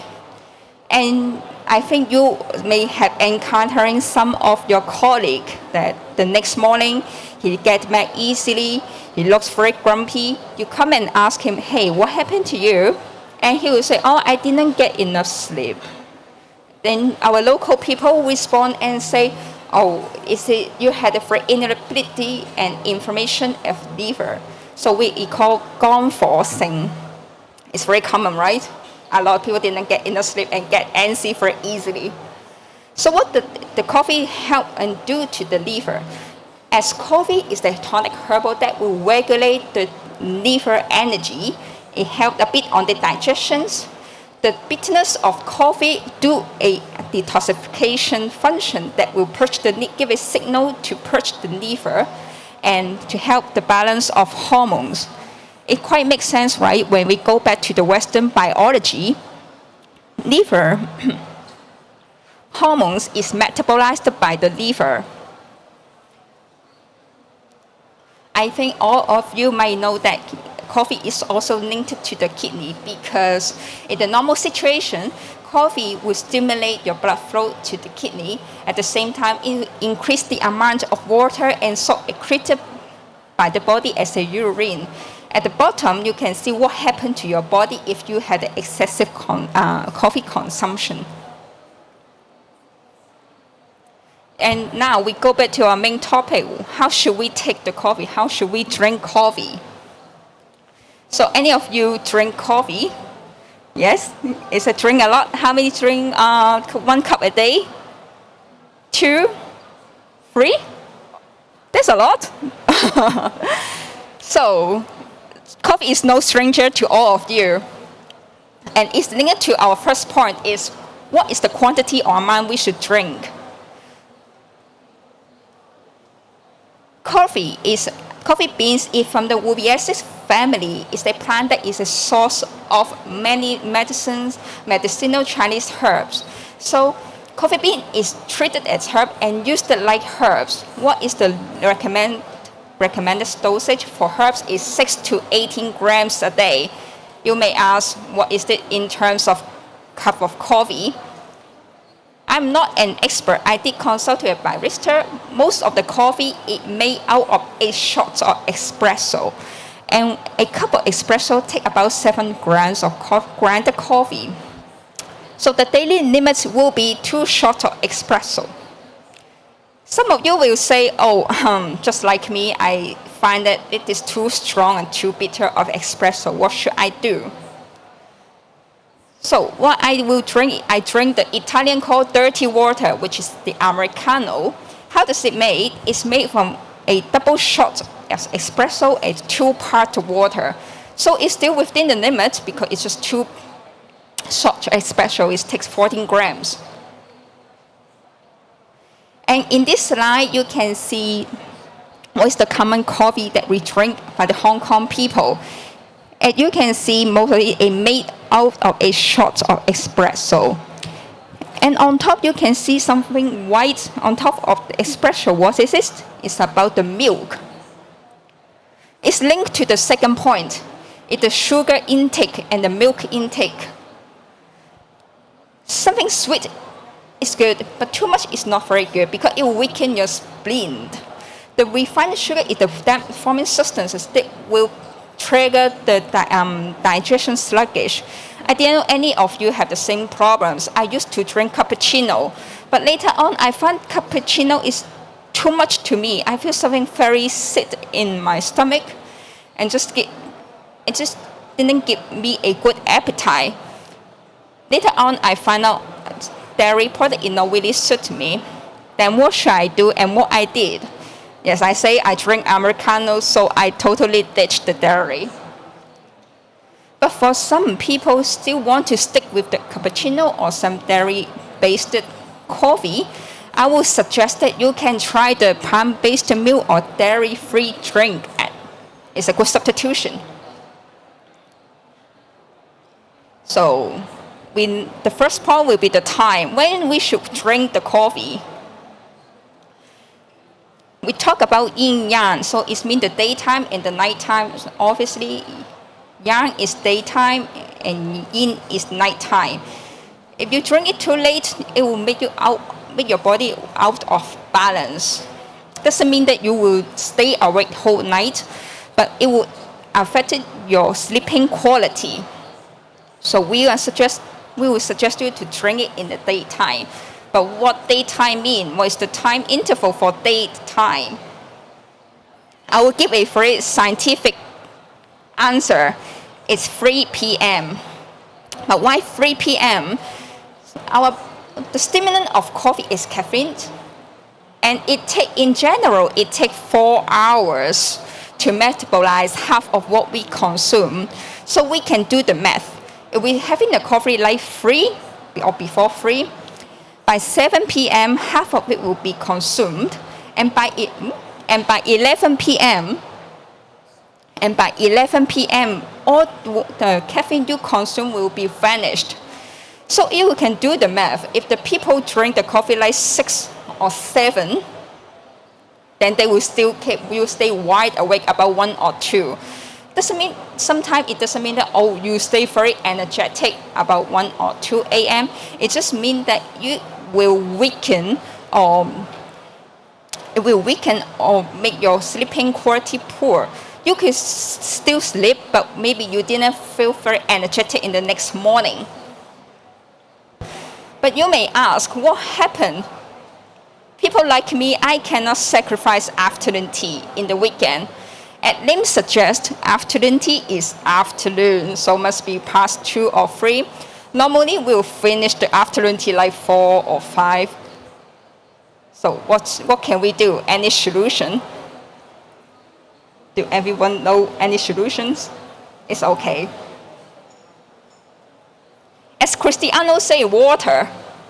Because Cristiano says so, that's why, of course, why not? It's water.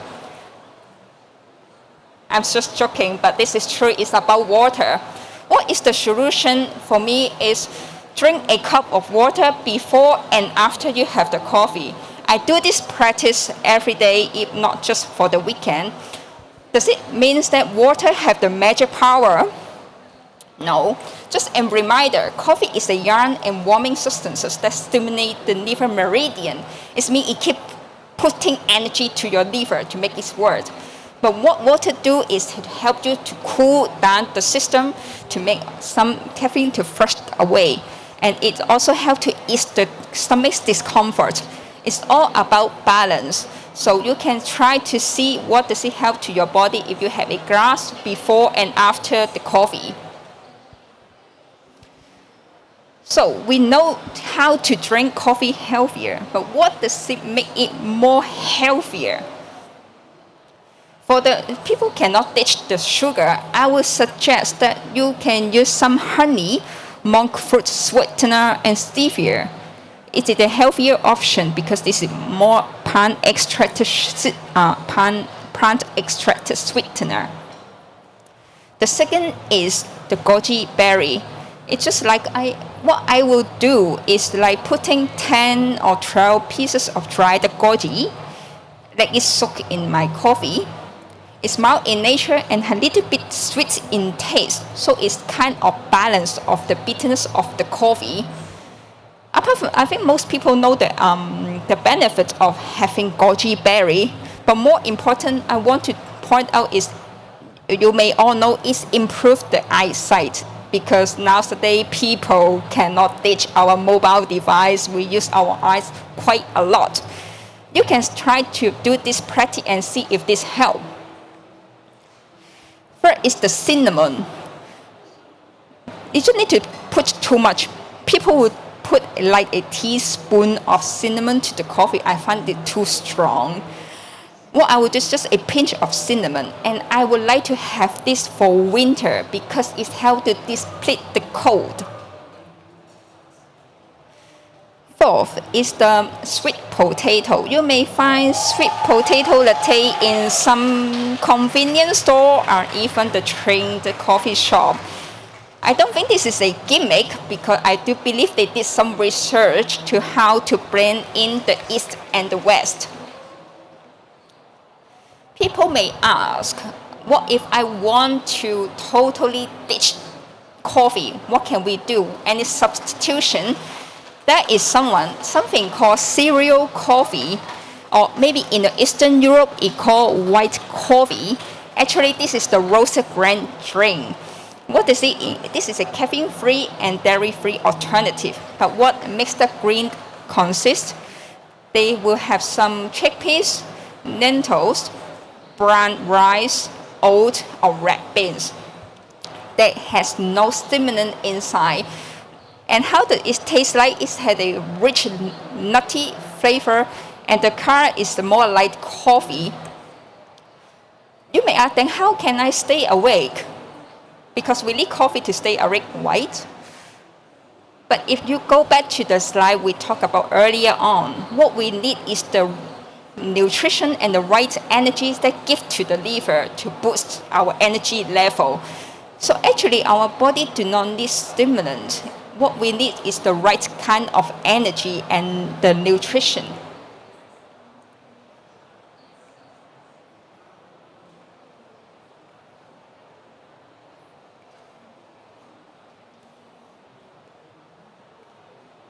To conclude, drinking coffee is not a problem. A cup of here or a cup of there is totally fine. Most of the time, big problem is the dosage. If you have a very strong dependency on coffee, what you need to think about is why you have such a strong dependency on coffee, why you cannot ditch it, why you have this relying on it. Is there too much work? Are you sleeping very late, stay up late? Then what you need to think about is the lifestyle you have. It doesn't mean the coffee is irrelated. With there's so many healthy diet-free fries around this day, I think there's no such a single diet or feel food or beverage that is perfect for anyone. It's perfect for anyone. That's why I would say coffee actually is entirely acceptable. What you need to do is balance. Don't drink too much, drink in the proper time. And in traditional Chinese medicine, we do not have a concept called good food or bad food. It's all about appropriate or inappropriate. Eating an appropriate food in the right time, in the right season, it will help the body and improve the health. I have somewhat come up a universal conclusion is just enjoy everything and food and diet in moderation and living in a healthy lifestyle regular exercise also important, as the core principle for traditional Chinese medicine is balance. This is the end of my sharing. I hope any of you can learn something today. Stay safe and stay healthy. Thank you.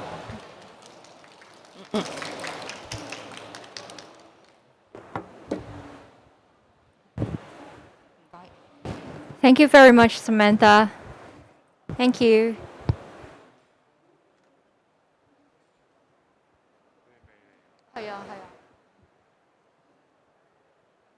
So we'll have a 2-minute breaks here until the next speaker arrives, and please stay and then stay tuned for more good sessions.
Our next sessions about fermentation of fruits and vegetables will start in 5 minutes.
Let us now invite Ms. Kenny Shiu, the co-founder and nutritionist of Natural Plus and lecturer on nutrition of Tonghua College, to give us a presentation on fermentation of fruits and vegetables, the added benefits on your gut microbiome. So, Kenny, please. Hello, everyone. It's the first time we are exhibiting in NOA Academy and the exhibition. So my name is Kenny. I'm a nutritionist and also co-founder for our business exhibiting here. We have our own farm, and this is a picture of our farm. It's actually a picture of our farm. And with these are the passion fruit. Do you know actually passion fruit takes 12 to 18 months to grow? So 12 to 18 months in order to farm, to harvest our passion fruit. What we do is, after the 12 and 18 months, we harvest these beautiful fruits and make it into fermentation. Right? Fermentation. So fermentation is the topic of today that I want to share with you. Fermentation to me is an art of a science. So you might ask, arts and science, they don't mix, right? But it's actually an art of science. So what does it mean? It involves the understanding on how the good microorganisms transform your food substrates, and turn it into the benefits that can help you to promote health. Right? It also involves very careful cultivation, fermentation. We need to understand the condition. What's the best condition for these microorganisms to work at? Right? So fermentation is really, for me, is the beautiful arts of the science. Right? We all know fruits and vegetables are very important, for our diet. Right? Your doctors tells you 5 portions of fruit and vegetables a day. So we all know that fruit and vegetables are the best option, for our health. But what you might not know is when you ferment your fruit and vegetables, it takes your benefits into the next level, right? It elevates your health benefits. So what we are going to share with you today is to look at how fermentation of these fruits and vegetables can take these benefits to give you a much more effective, impact.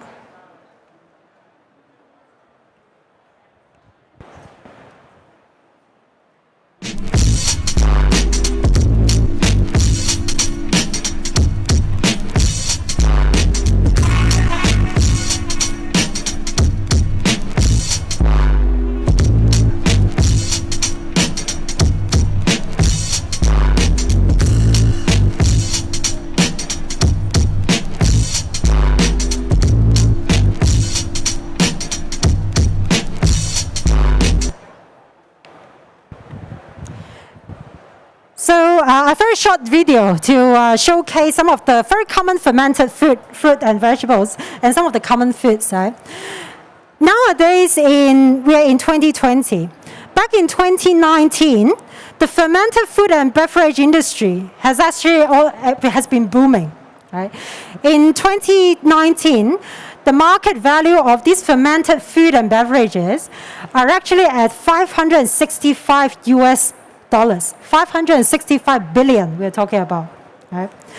565 billion, they forecast by 2027, it will go up to 875 billion US dollars again. Right? Now, 875 billion US dollars, when you compare to currently in the dairy industry, is only at 720 billion.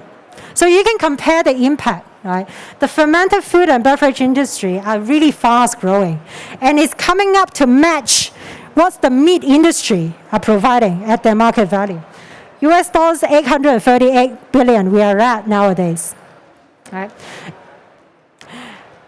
Myself, my name is Kenny. As I said, I'm the exhibitor, one of the exhibitors at the natural food business here. I am a co-founder. I'm also a nutritionist myself. I give consultancy to a lot of my clients who have problems on diabetes, the blood cholesterols. Some of them want to lose weight. Right? I'm also a NEAT nutrition lecturer in Tonghua College.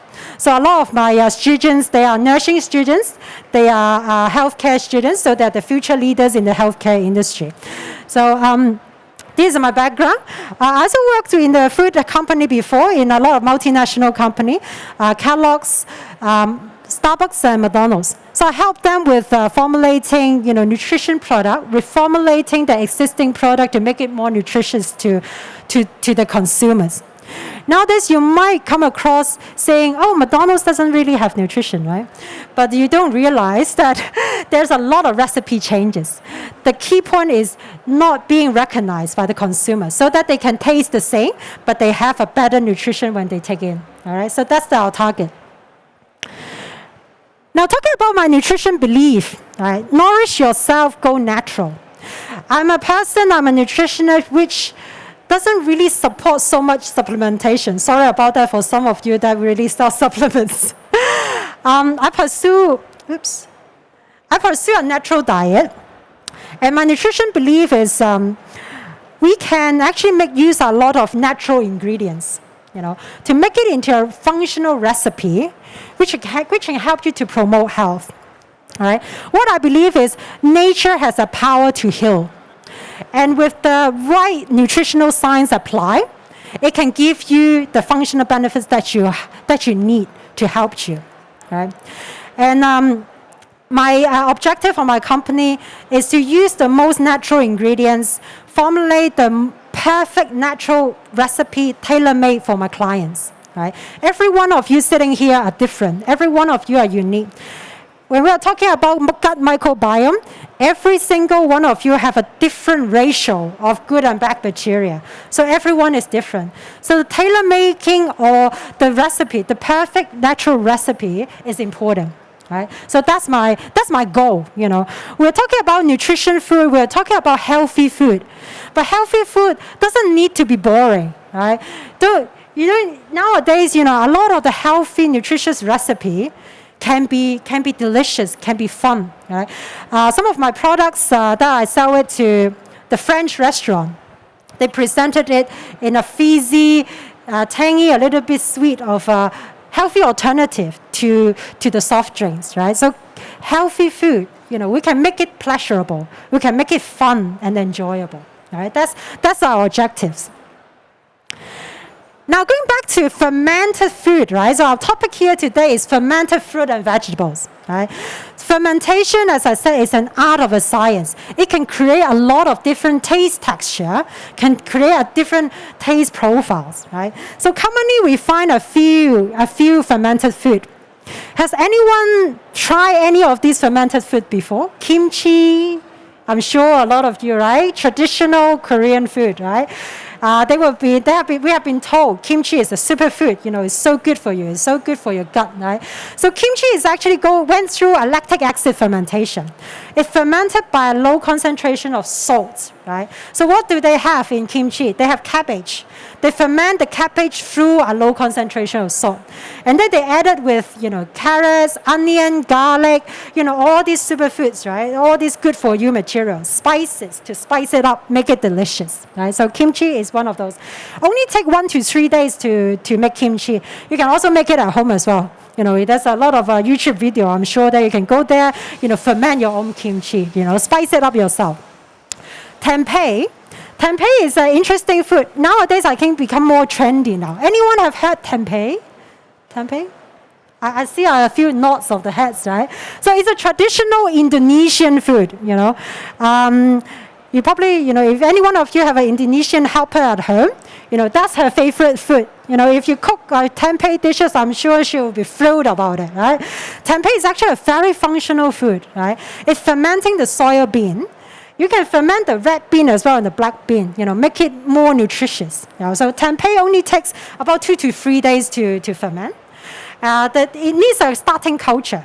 So the starting culture is a fungal type, it's a fungus. mold, 一啲毛菌. And then you might think about fungus, right? Fungus, you probably don't want any mold and fungus on your food, right? But this is a good type of fungus that help the tempeh to ferment, right? Fermented fruit and vegetables, right? Fermented fruit and vegetable drinks are one of those that we do it regularly in our business, right? So by fermenting food, you are converting your fructose, your sugar, your fruit sugar, into lactic acid, into organic acid. Organic acids are good for your gut. Right? Organic acid help with your skin health, right? You have all this skincare product loaded with organic acid, right? So very functional. Last one is about sourdough. I'm sure that nowadays a lot of you have tasted sourdough, right? Now sourdough is a different type of bread product, right? Sourdough is by fermenting the flour. For some of you who can't eat gluten, all right? Gluten is 麩質 in Chinese 麩質. Some of them are intolerant to gluten, but a lot of them are actually tolerant for sourdough. The reason why is the bacteria inside, they have converted the allergen materials into something they can digest more. So that's the beauty of fermentation. They can convert, the anti-nutrients, they can convert the allergen nutrients into something that you can digest, that you can absorb, right? So some of the common foods here we can find. Now, a little bit of interaction, shall we do it? A question time. So scan this QR code. If the winner, you can get a free enzyme drinks from us, all right? You can visit our booth, get a free enzyme drinks from us, I promise. So scan this QR code. We have 3 questions, all right? Done. Okay. Are you ready? Ready?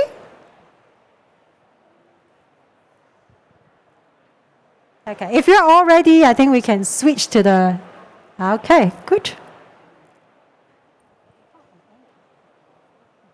So ready, let's do it.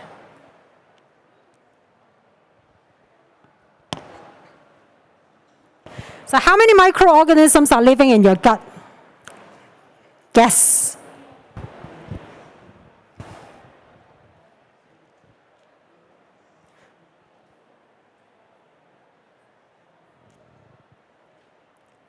So let's see. Ooh, actually, there's quite a few of you actually got the correct answers. Very good. Let's look at who get the fastest. Okay.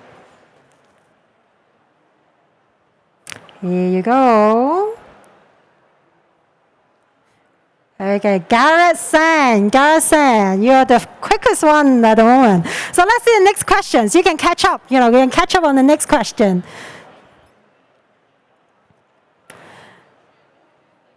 So question 2. Get ready now. Fermentation of fruits and vegetables. What's the correct statement underneath? It is a probiotics powerhouse, activates the antioxidants in your fruit and vegetables, reducing your fermentable carbs, or is that true for everything? Wow. Very good. I think I can actually stop here, right? I don't need to continue the lecture. Right? So it's very good. 5 of you got the correct answers. Garrison is still leading. Let's see the next one. Final questions. So final chance to catch up.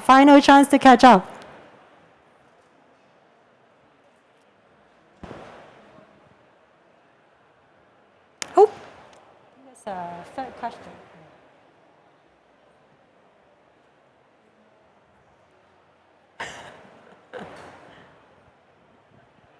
Okay, a little bit of technical issues.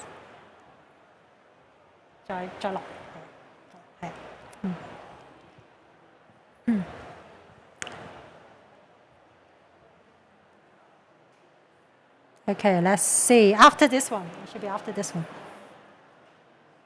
Okay, question 3. Which of the following is more effective on lowering blood glucose? You have 2 choices. One is fermented bitter melon juice, and the other one is the fresh melon juice. Fresh bitter melon juice. Here you go. Bravo, huh? Bravo.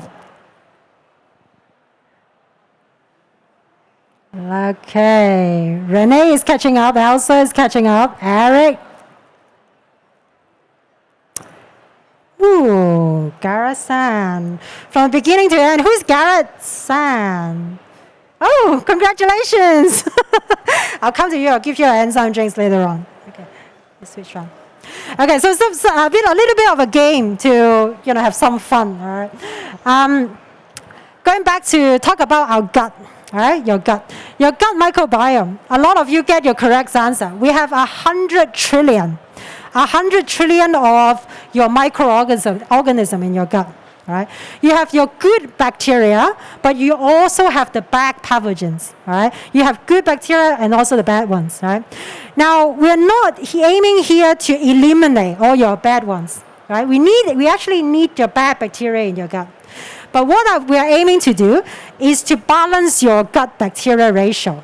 Having your good bacteria not being under, your bad bacteria numbers. Okay, so that's what we are targeting at. Now, your gut is actually your second brain. Right? Why we are saying your gut is your second brain? It can help build you all the benefits that you can feel, we're talking about these 5 benefits, right? All center around gut health, right? It's all centered around gut health, right?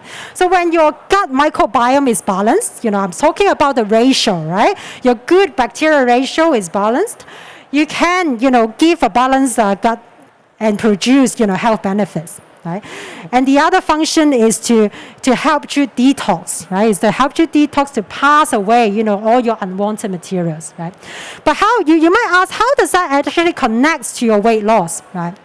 When your gut is able to function, with your right balance, you'll be able to maintain a good metabolism. Right? So when your metabolic rate is enhanced, when you're a baby, the metabolism is the highest, right? But as you age, as we all age, the metabolism slows down, right?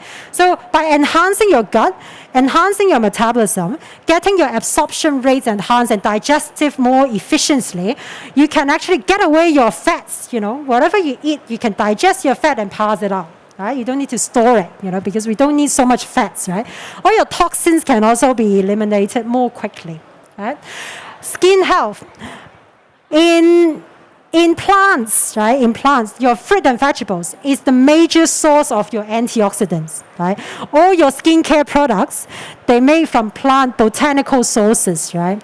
So all your majority of antioxidants actually come from plants. And how does this plant antioxidants can help your skin health is to by making your gut function better, and when your gut function better, your enzymes inside it can actually transform your antioxidant become a more bioactive form, and when they are activated, you can absorb better. Your skin can pick it up better, so it can maintain your skin health. Right? So other functions including immunity, also including your blood glucose management and your blood cholesterol management. Okay? One thing you probably didn't know, your vitamin K and your biotin, they are actually produced from your bacteria in your gut. Right? And your serotonin, serotonin maintains your mood. When you're not happy, your mood swing, your sleeping condition controlled by serotonin, also produced by your gut bacteria. Okay, so it's very connected. Everything, your central nervous system, your brain, your skin health, everything's connected back to your gut. All right. So you might ask now, right? So what's the nutrition benefits, right? So we talk about fermentation, we talk about fruit and vegetables. So what are the nutrition benefits of these things, right? We're talking about, again, 5 benefits here, right? 5 benefits are, first of all, they are the probiotics powerhouse. The natural fruit and vegetables, they actually contain the natural enzymes, they contain the natural probiotics inside. So we call it a probiotic powerhouse for you. Right? So when they are fermented, these enzymes and probiotics will be able to activate it. Right? It also helps to give you bioactive peptides and polyamines. So what are these? all you need to remember, these are good things for you, all right? So these are the things generated from the fermentation, from your fruit and vegetables. So when they ferment, they produce these things which are beneficial for your heart, beneficial for your immune system, all right? So to keep you healthy. Right. Now I was talking about antioxidant to activate it, right? So when going through the fermentation process, these lactic acid bacteria, they can activate your antioxidants.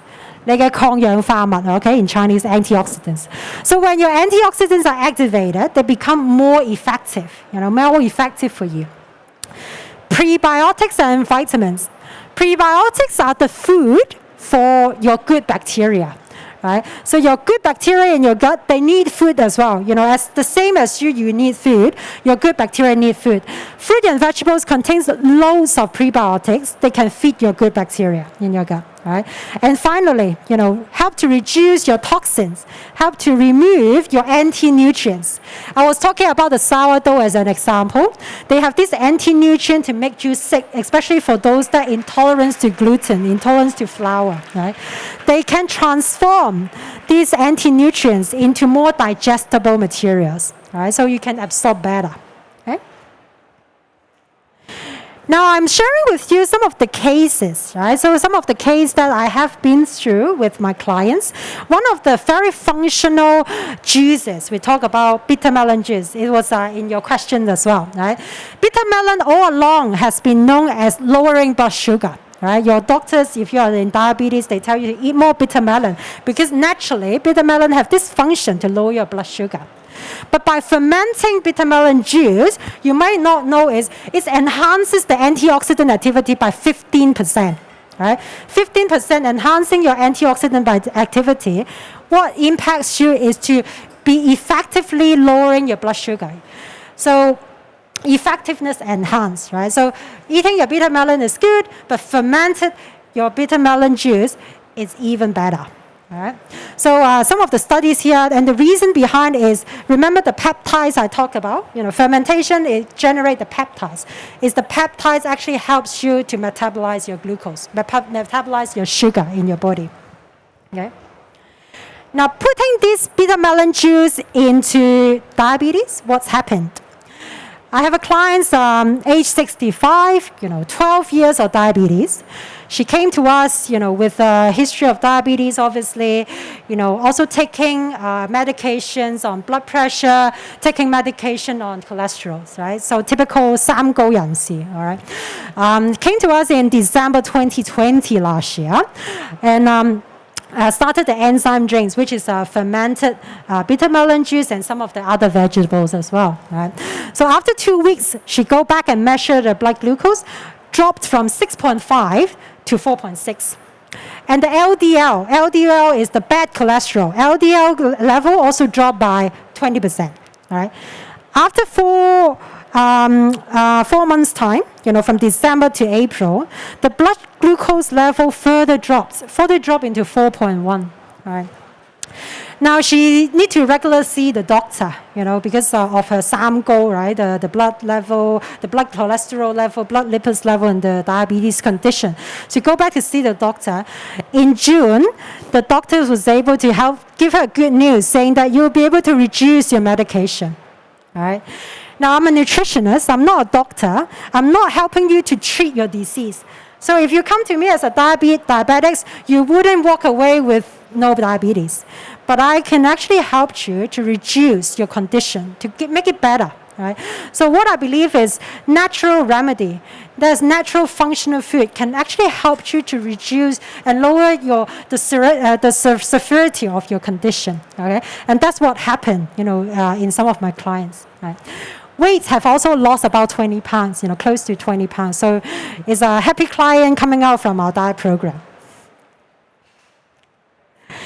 Now, another cases I want to share with you is about diseases with your gut. Right? So IBD, we call it irritable bowel disease. All right. So irritable bowel disease is some of the food you can't digest, or some of the food that you are allergic to. All right. So it's all related to your balance. Again, going back to your balance of your good and bad bacteria. All right.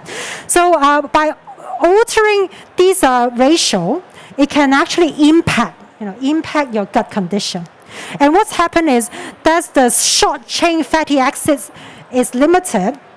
It gets you inflammation in your gut. Yeah, inflammation is 發炎炎症. Okay, when we talk about inflammation, it's not just about when you get a cut or you fall, then you cut yourself on the skin. Inflammation can happen internally as well, and when inflammation happens internally, it brings you all your chronic illnesses, right? Be it, cancer, the most serious thing is cancer, right? Diabetes and also, your high blood cholesterol, also in relation to inflammation, right? So how to reduce the inflammation is to make sure your good bacteria and bad bacteria in your gut is right balanced, all right? Now, I have another client here, a British man, 50 years of age, intolerance to almost everything in the world, I would say. You ask him what he can eat rather than asking him what he can't eat, all right? So he came to me, he basically can't eat anything, but only just a few fruit and vegetables, right? So the most mild things that he can eat.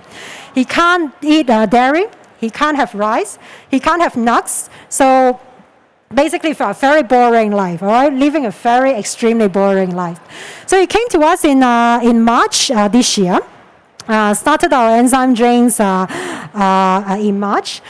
At about 3 weeks' time, through our diet program, I started to reintroduce some of the food that he wasn't able to tolerate. He couldn't eat before. So at week 3, I started to give him some rice, right? He felt totally fine. He said, yes, I drank the enzyme drinks earlier, no obvious issue from the rice and the beans, right? So totally perfect. He couldn't eat rice before. After 3 weeks, after balancing a little bit of the gut, he can start eating rice again, right? At week 5, 2 weeks later, after reintroducing the rice, I gave him ramen, gave him noodles, right? Wheat product. He said, this is my first noodles in this year. I've never eaten the noodles in my past because of my intolerances to my wheat. It's now I can go back to my ramen. Super excited, right? So my clients here nowadays he can eat back some of the foods that he couldn't tolerate before already, right? By just what he does, balancing the bacteria in the gut, right, through the diet program. Right? So again, I'm not saying that I can treat your disease, right? But slowly you can see the impact on the natural ingredients and the natural recipe. When it becomes a remedy which can help you, it can help you to eliminate, some of the conditions that you are suffering before. Right? So that's the end of my sharing today. I can take on any questions. But last but not least, I just want to share again to everyone is to nourish yourself by making, your natural diet, going natural. That's something that you can do when you are young, all right? So even at the older age, there's a certain recipe that we can formulate to tailor-made for you for your own condition, all right? Before you go to any supplementation. Okay, thank you very much, everyone. Any questions I can take on now? Thank you very much, Kenny. We did learn a lot about fermentation. So does anybody have any questions on today's topic? Feel free to ask. Okay, if not, thank you, Kenny, again. Thank you, everyone. Thank you.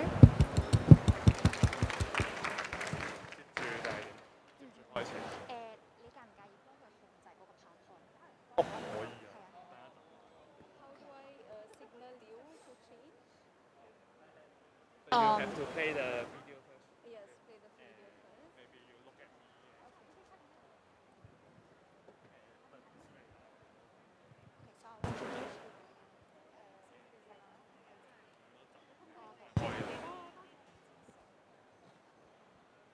Our next session will start in 3 minutes. Thank you for your patience.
coming up, let us invite Ms. Harini Peria, the director of V Brands Limited, to introduce to us the presentation about Sri Lanka organic products, trends, and opportunities. Let us invite Ms. Pereira.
So now you know where the Ceylon tea is coming from. It's from Sri Lanka.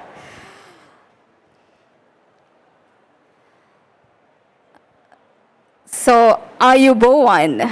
Ayubowan is our traditional greeting, which means may you be blessed with a long life. And how can we have a long life if what we eat is not right, isn't it? So today I'm going to tell you about how my tiny island can contribute for you to have a very long life. Because it says what you eat is what you become.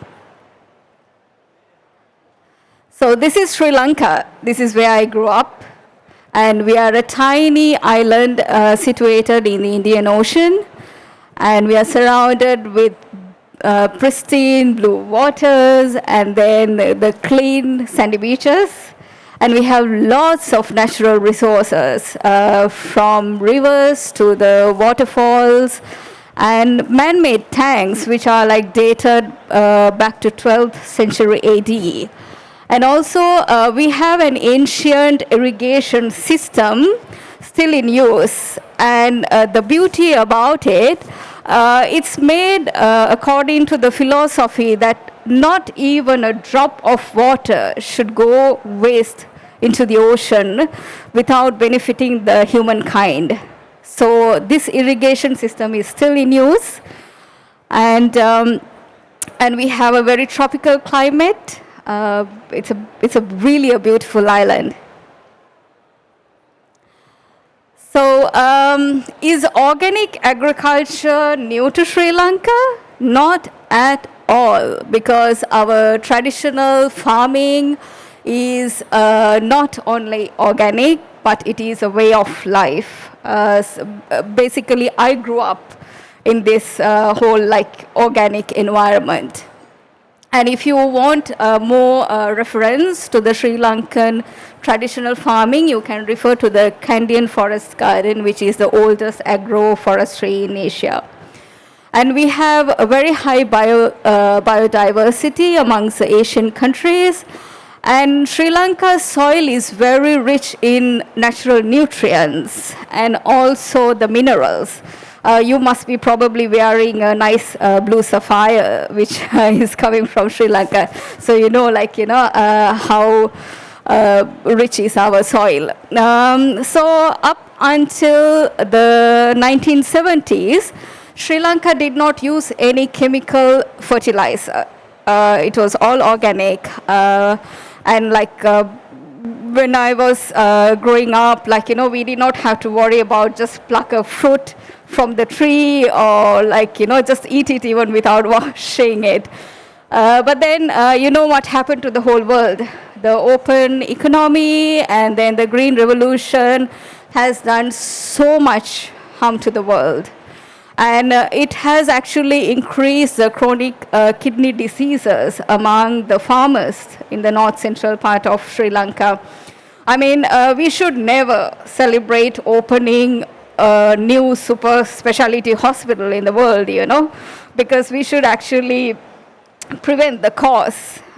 So this is my personal belief. We don't celebrate opening the hospital.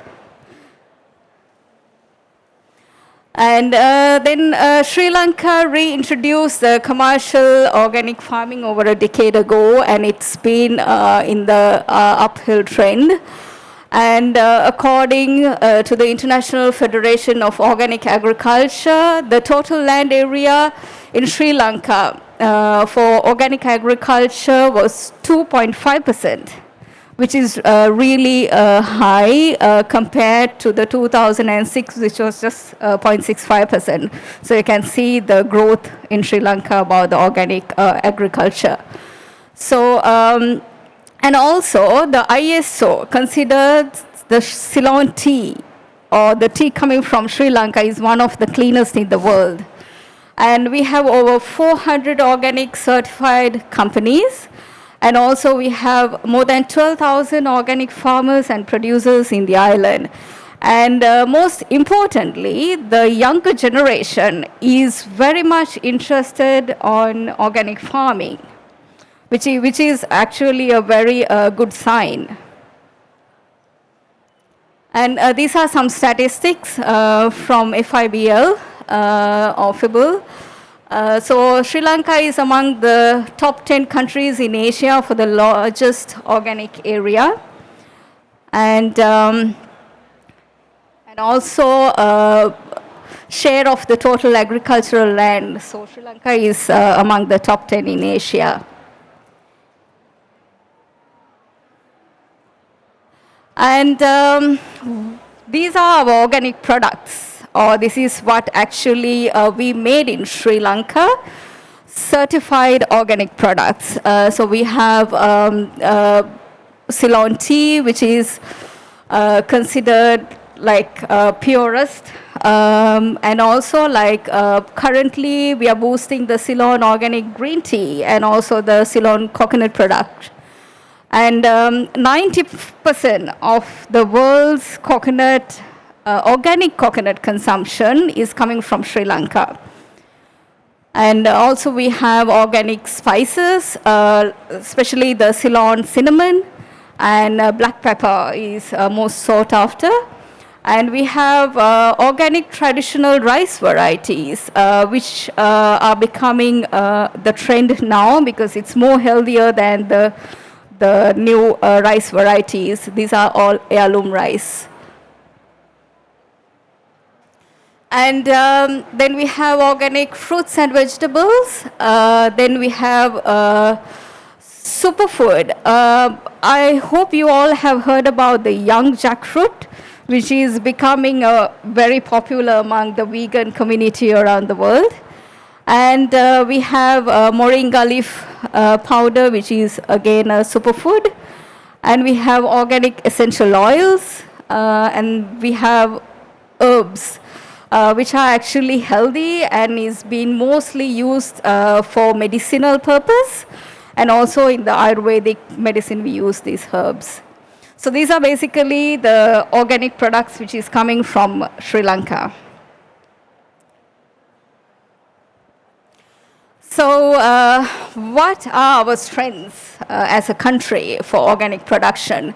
So we have this indigenous knowledge, and up to now, we still use this knowledge, which is coming from generations to generation, and then we manage it very sustainably. And also, I mentioned to you earlier that the younger generation is very interested in organic farming, and they're very well equipped with the modern technology. So these two combines together, and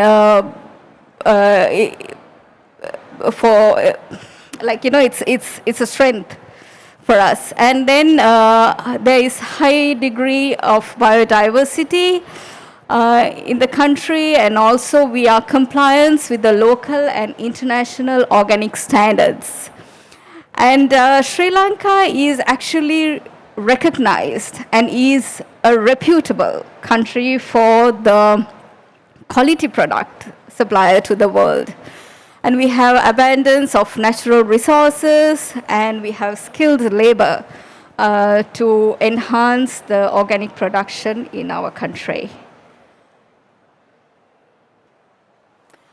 And these are the opportunities. We have a very brave president in our country, Mr. Gotabaya Rajapaksa. He announced a few months ago that we should transform Sri Lanka's agriculture to 100% organic, which is actually not a simple task. But he's so brave, and he's a good commander, so we believe that he can do it. And which has actually garnered support from around the world, from the experts from the field, and also the environmentalists, and also the healthcare experts. Because as I mentioned to you before, by using the chemical fertilizers, the health of the people have been deteriorated. So Sri Lankan government is working hand in hand with the health experts for all these new changes happening in the country. So you can refer to Dr. Vandana Shiva, who is an expert in this field, the organic field, and she is really supportive of this change in Sri Lanka. So definitely the next 5 years will be a transitioning period for Sri Lanka's organic agriculture. And then currently there is a trend, this youth who is farming organic produce, they are actually converting all these abandoned farmlands to the organic farmlands, which is actually adding the more land area to our organic production. And also the government is helping the farmers, whoever wanted to convert their regular farming to the organic farming, so the government is subsidizing them. And also they are establishing the organic fertilizer factories around the country to help the farmers. So many changes are happening in Sri Lanka, and this whole decision of the president is it's going to really benefit the country, but it's going through a huge change. And also it will definitely help Sri Lanka to expand into the new organic markets. And in Sri Lanka, there are 8 international certification agencies for organic produce, like the Control Union and EcoCert and BioSwiss. So all these companies are established in Sri Lanka, and then they're supporting with the government and all the organic farmers and the producers in Sri Lanka. So there is an organization established under Export Development Board of Sri Lanka. It's called National Organic Control Unit, or the NOCU.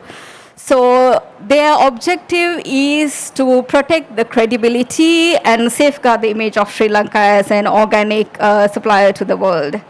So NOCU is mandated to ensure the proper controlling and monitoring of all organic related activities.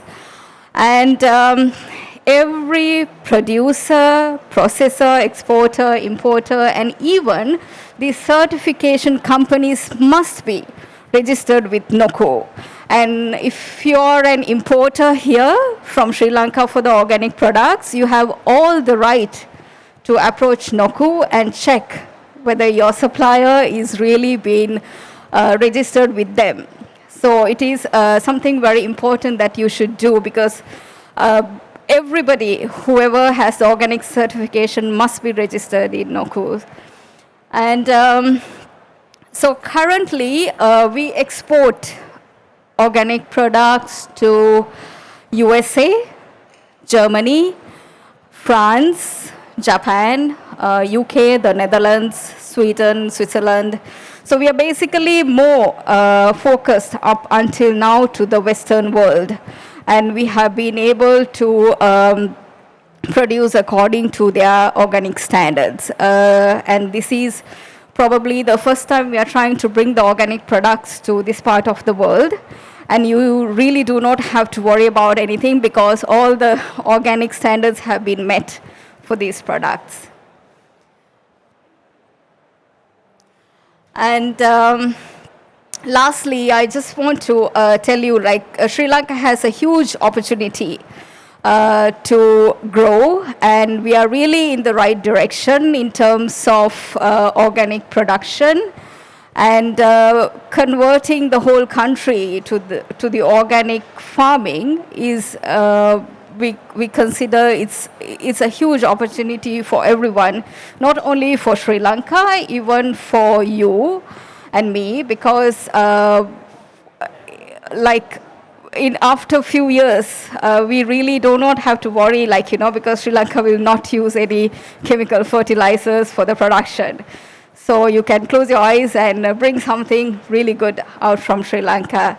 So support Sri Lanka and make it your next destination for the organic production. And if you need any information regarding the Sri Lankan organic products, you can visit the Export Development Board. And the chairman, Mr. Suresh Dimel, is really helpful, and he always guides us. So please feel free to reach out to them. And if you want to speak to someone in Hong Kong, you can reach out to us. You can contact us on this email. Yes. And thank you very much. Thank you very much, Harini. So does anybody have any questions upon this topic? Okay.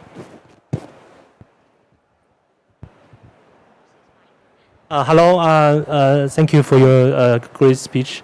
So I just have a question. Why your export market is not targeting China?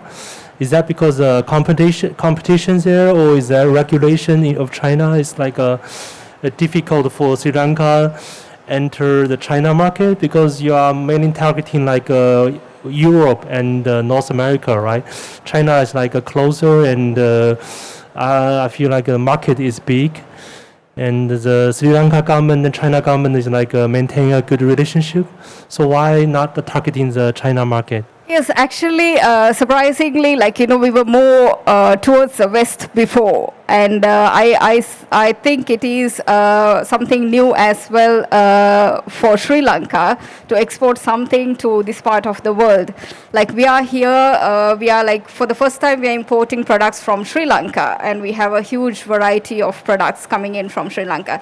So the same way to China market also, Sri Lanka is relatively new. And we are still understanding the rules and regulations. Sometimes it's not only the certificate which is valid to Europe, but then we need to do according to the Chinese regulations, right? So I think we are still learning. Sri Lanka is still learning how to export something to China. And the Sri Lankan embassy in Beijing, they're closely working with the Chinese government on how to mutually do the trade between Sri Lanka and China. And I think for me personally, it will help me because I'm based in Hong Kong, and Hong Kong has a very good connection with China as well. So I think in coming months or years, we will export more and more products to China. So we are still the baby.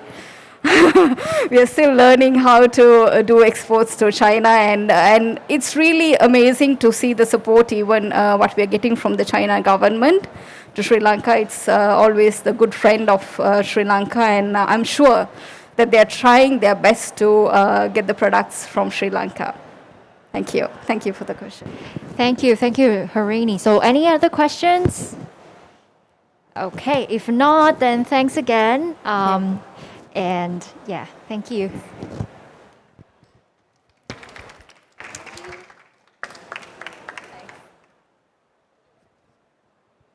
So last but not least, we'll invite the last speakers of today, Mr. Ray Locke, the founder and CEO of Food Nature Farm Hong Kong Limited.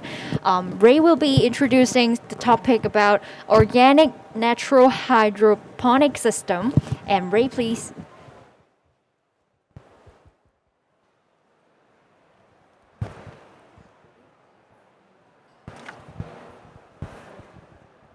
Hello. I'm Ray. I am the founder and CEO of Food Nature Farms Hong Kong. Let me give you a quick introduction of what we do. We do aquaponics, indoor, inside factory buildings, and then previously we did something else. So here we go.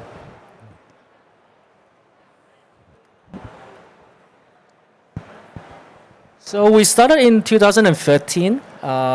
We actually did that in a greenhouse before we went into the factory.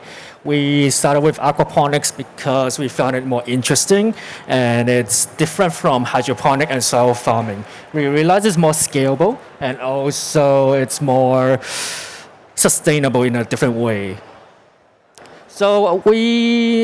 So the facility you saw on the right is actually a newer facility. It was ready in last November. It was delayed because of the COVID and other matters. And now we are actually expanding right now. Here's some of our partners, including Foxconn, Poly University, NAMI, and ITC. We also work with VMO in Hong Kong for our expansions. Our mission is to be truly sustainable, organic, and also make an impact based on metrics. When it comes to farming, there's different ways to do it. There's general farming, vertical farming, and then in general farming, there's like greenhouse farming, traditional farming, soil farming, hydroponics, and aquaponics. That is where we started, and then because of climate change and other matters, we had to switch to indoor. When people think of urban farming, it usually means vertical farming, and it's usually hydroponics, aquaponics, or aeroponics. So this is our, aquaponics means aquaculture plus hydroponics, that's aquaponics. It also means we incorporate technology from both sides, and then we try to make it work. What we do is we grow fish, bacteria, and crops within the same ecosystem. They are all stuck in the same loop. That when the fish generate fish waste, they are converted into nutrients by the bacteria. And then the water is passed to the root zone for the veggies, and then water is back to the fish tank again. So that's one loop, and the loop goes on and on and on. This was our first farm in Yuen Long, Lau Fau Shan area. It's like 25,000 square feet in 2013. Back then, no one believed in aquaponics. They thought it's just messing around, it's a hobby system, it's not scalable, it's not commercial because we're dealing with a lot of different matters. But then we travel around the world, saw a few aquaponics system, and then we tried the flavor of them, it's really good, and then we believed in it. So we decided to do it by ourselves, and we started this system. During the process, we have grown over 500 varieties of veggies, like lettuce, all kinds of herbs, Asian greens, bok choy, choy sum, gai lan, Swiss chard, even like some rare veggies and some even Chinese medicines as well.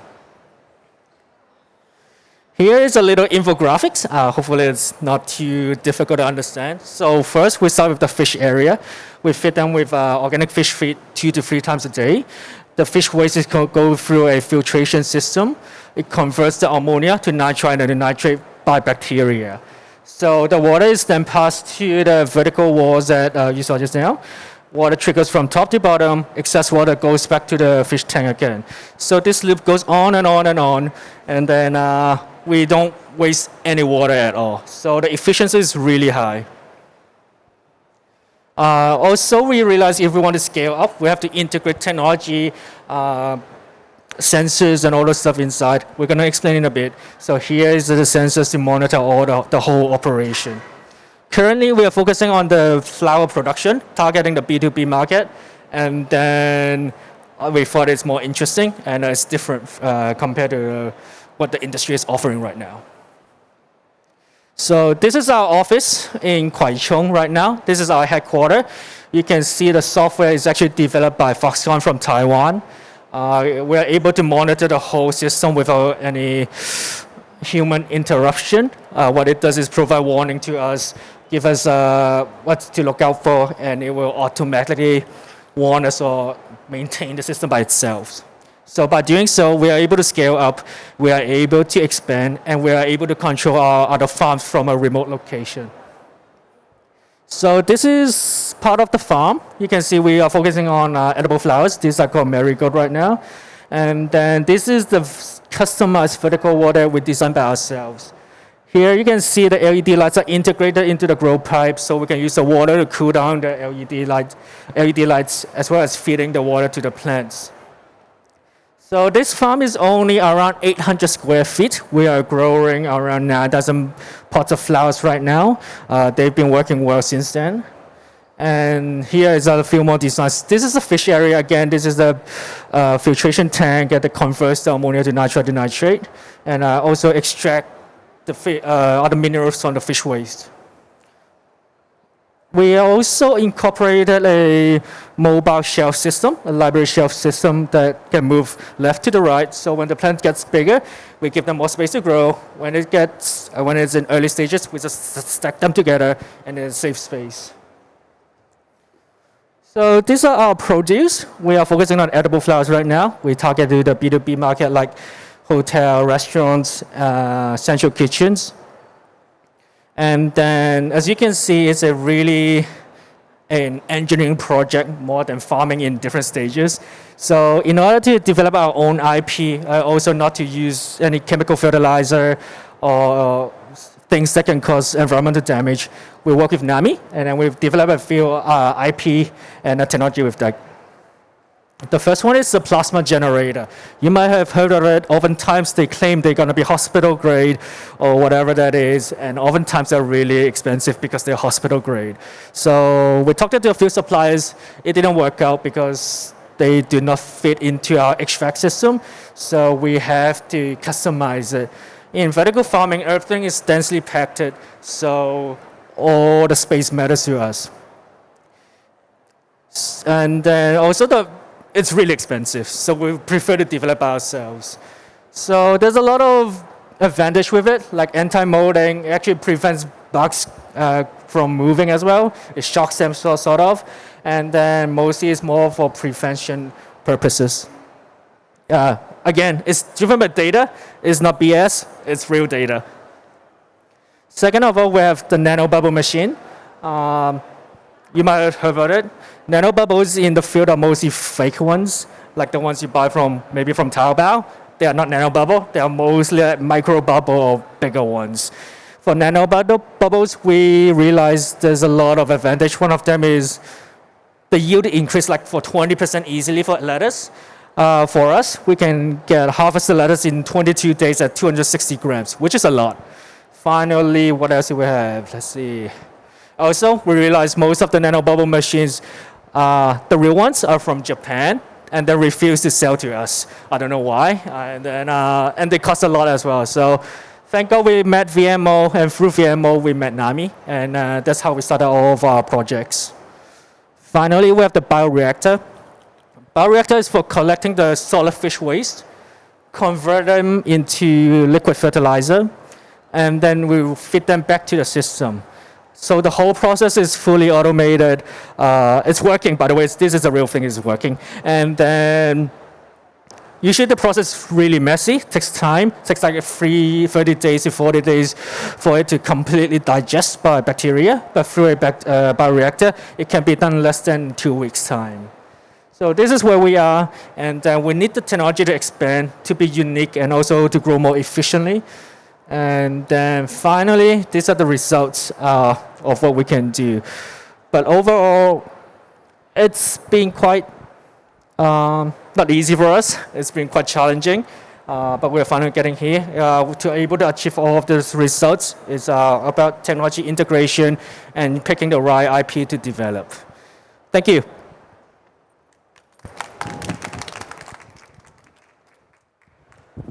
Thank you very much, Ray. Does anybody have any questions upon the topic? Sorry. Any questions? Feel free to ask. Okay, if not, thank you, Ray, again for your presentation. Thank you.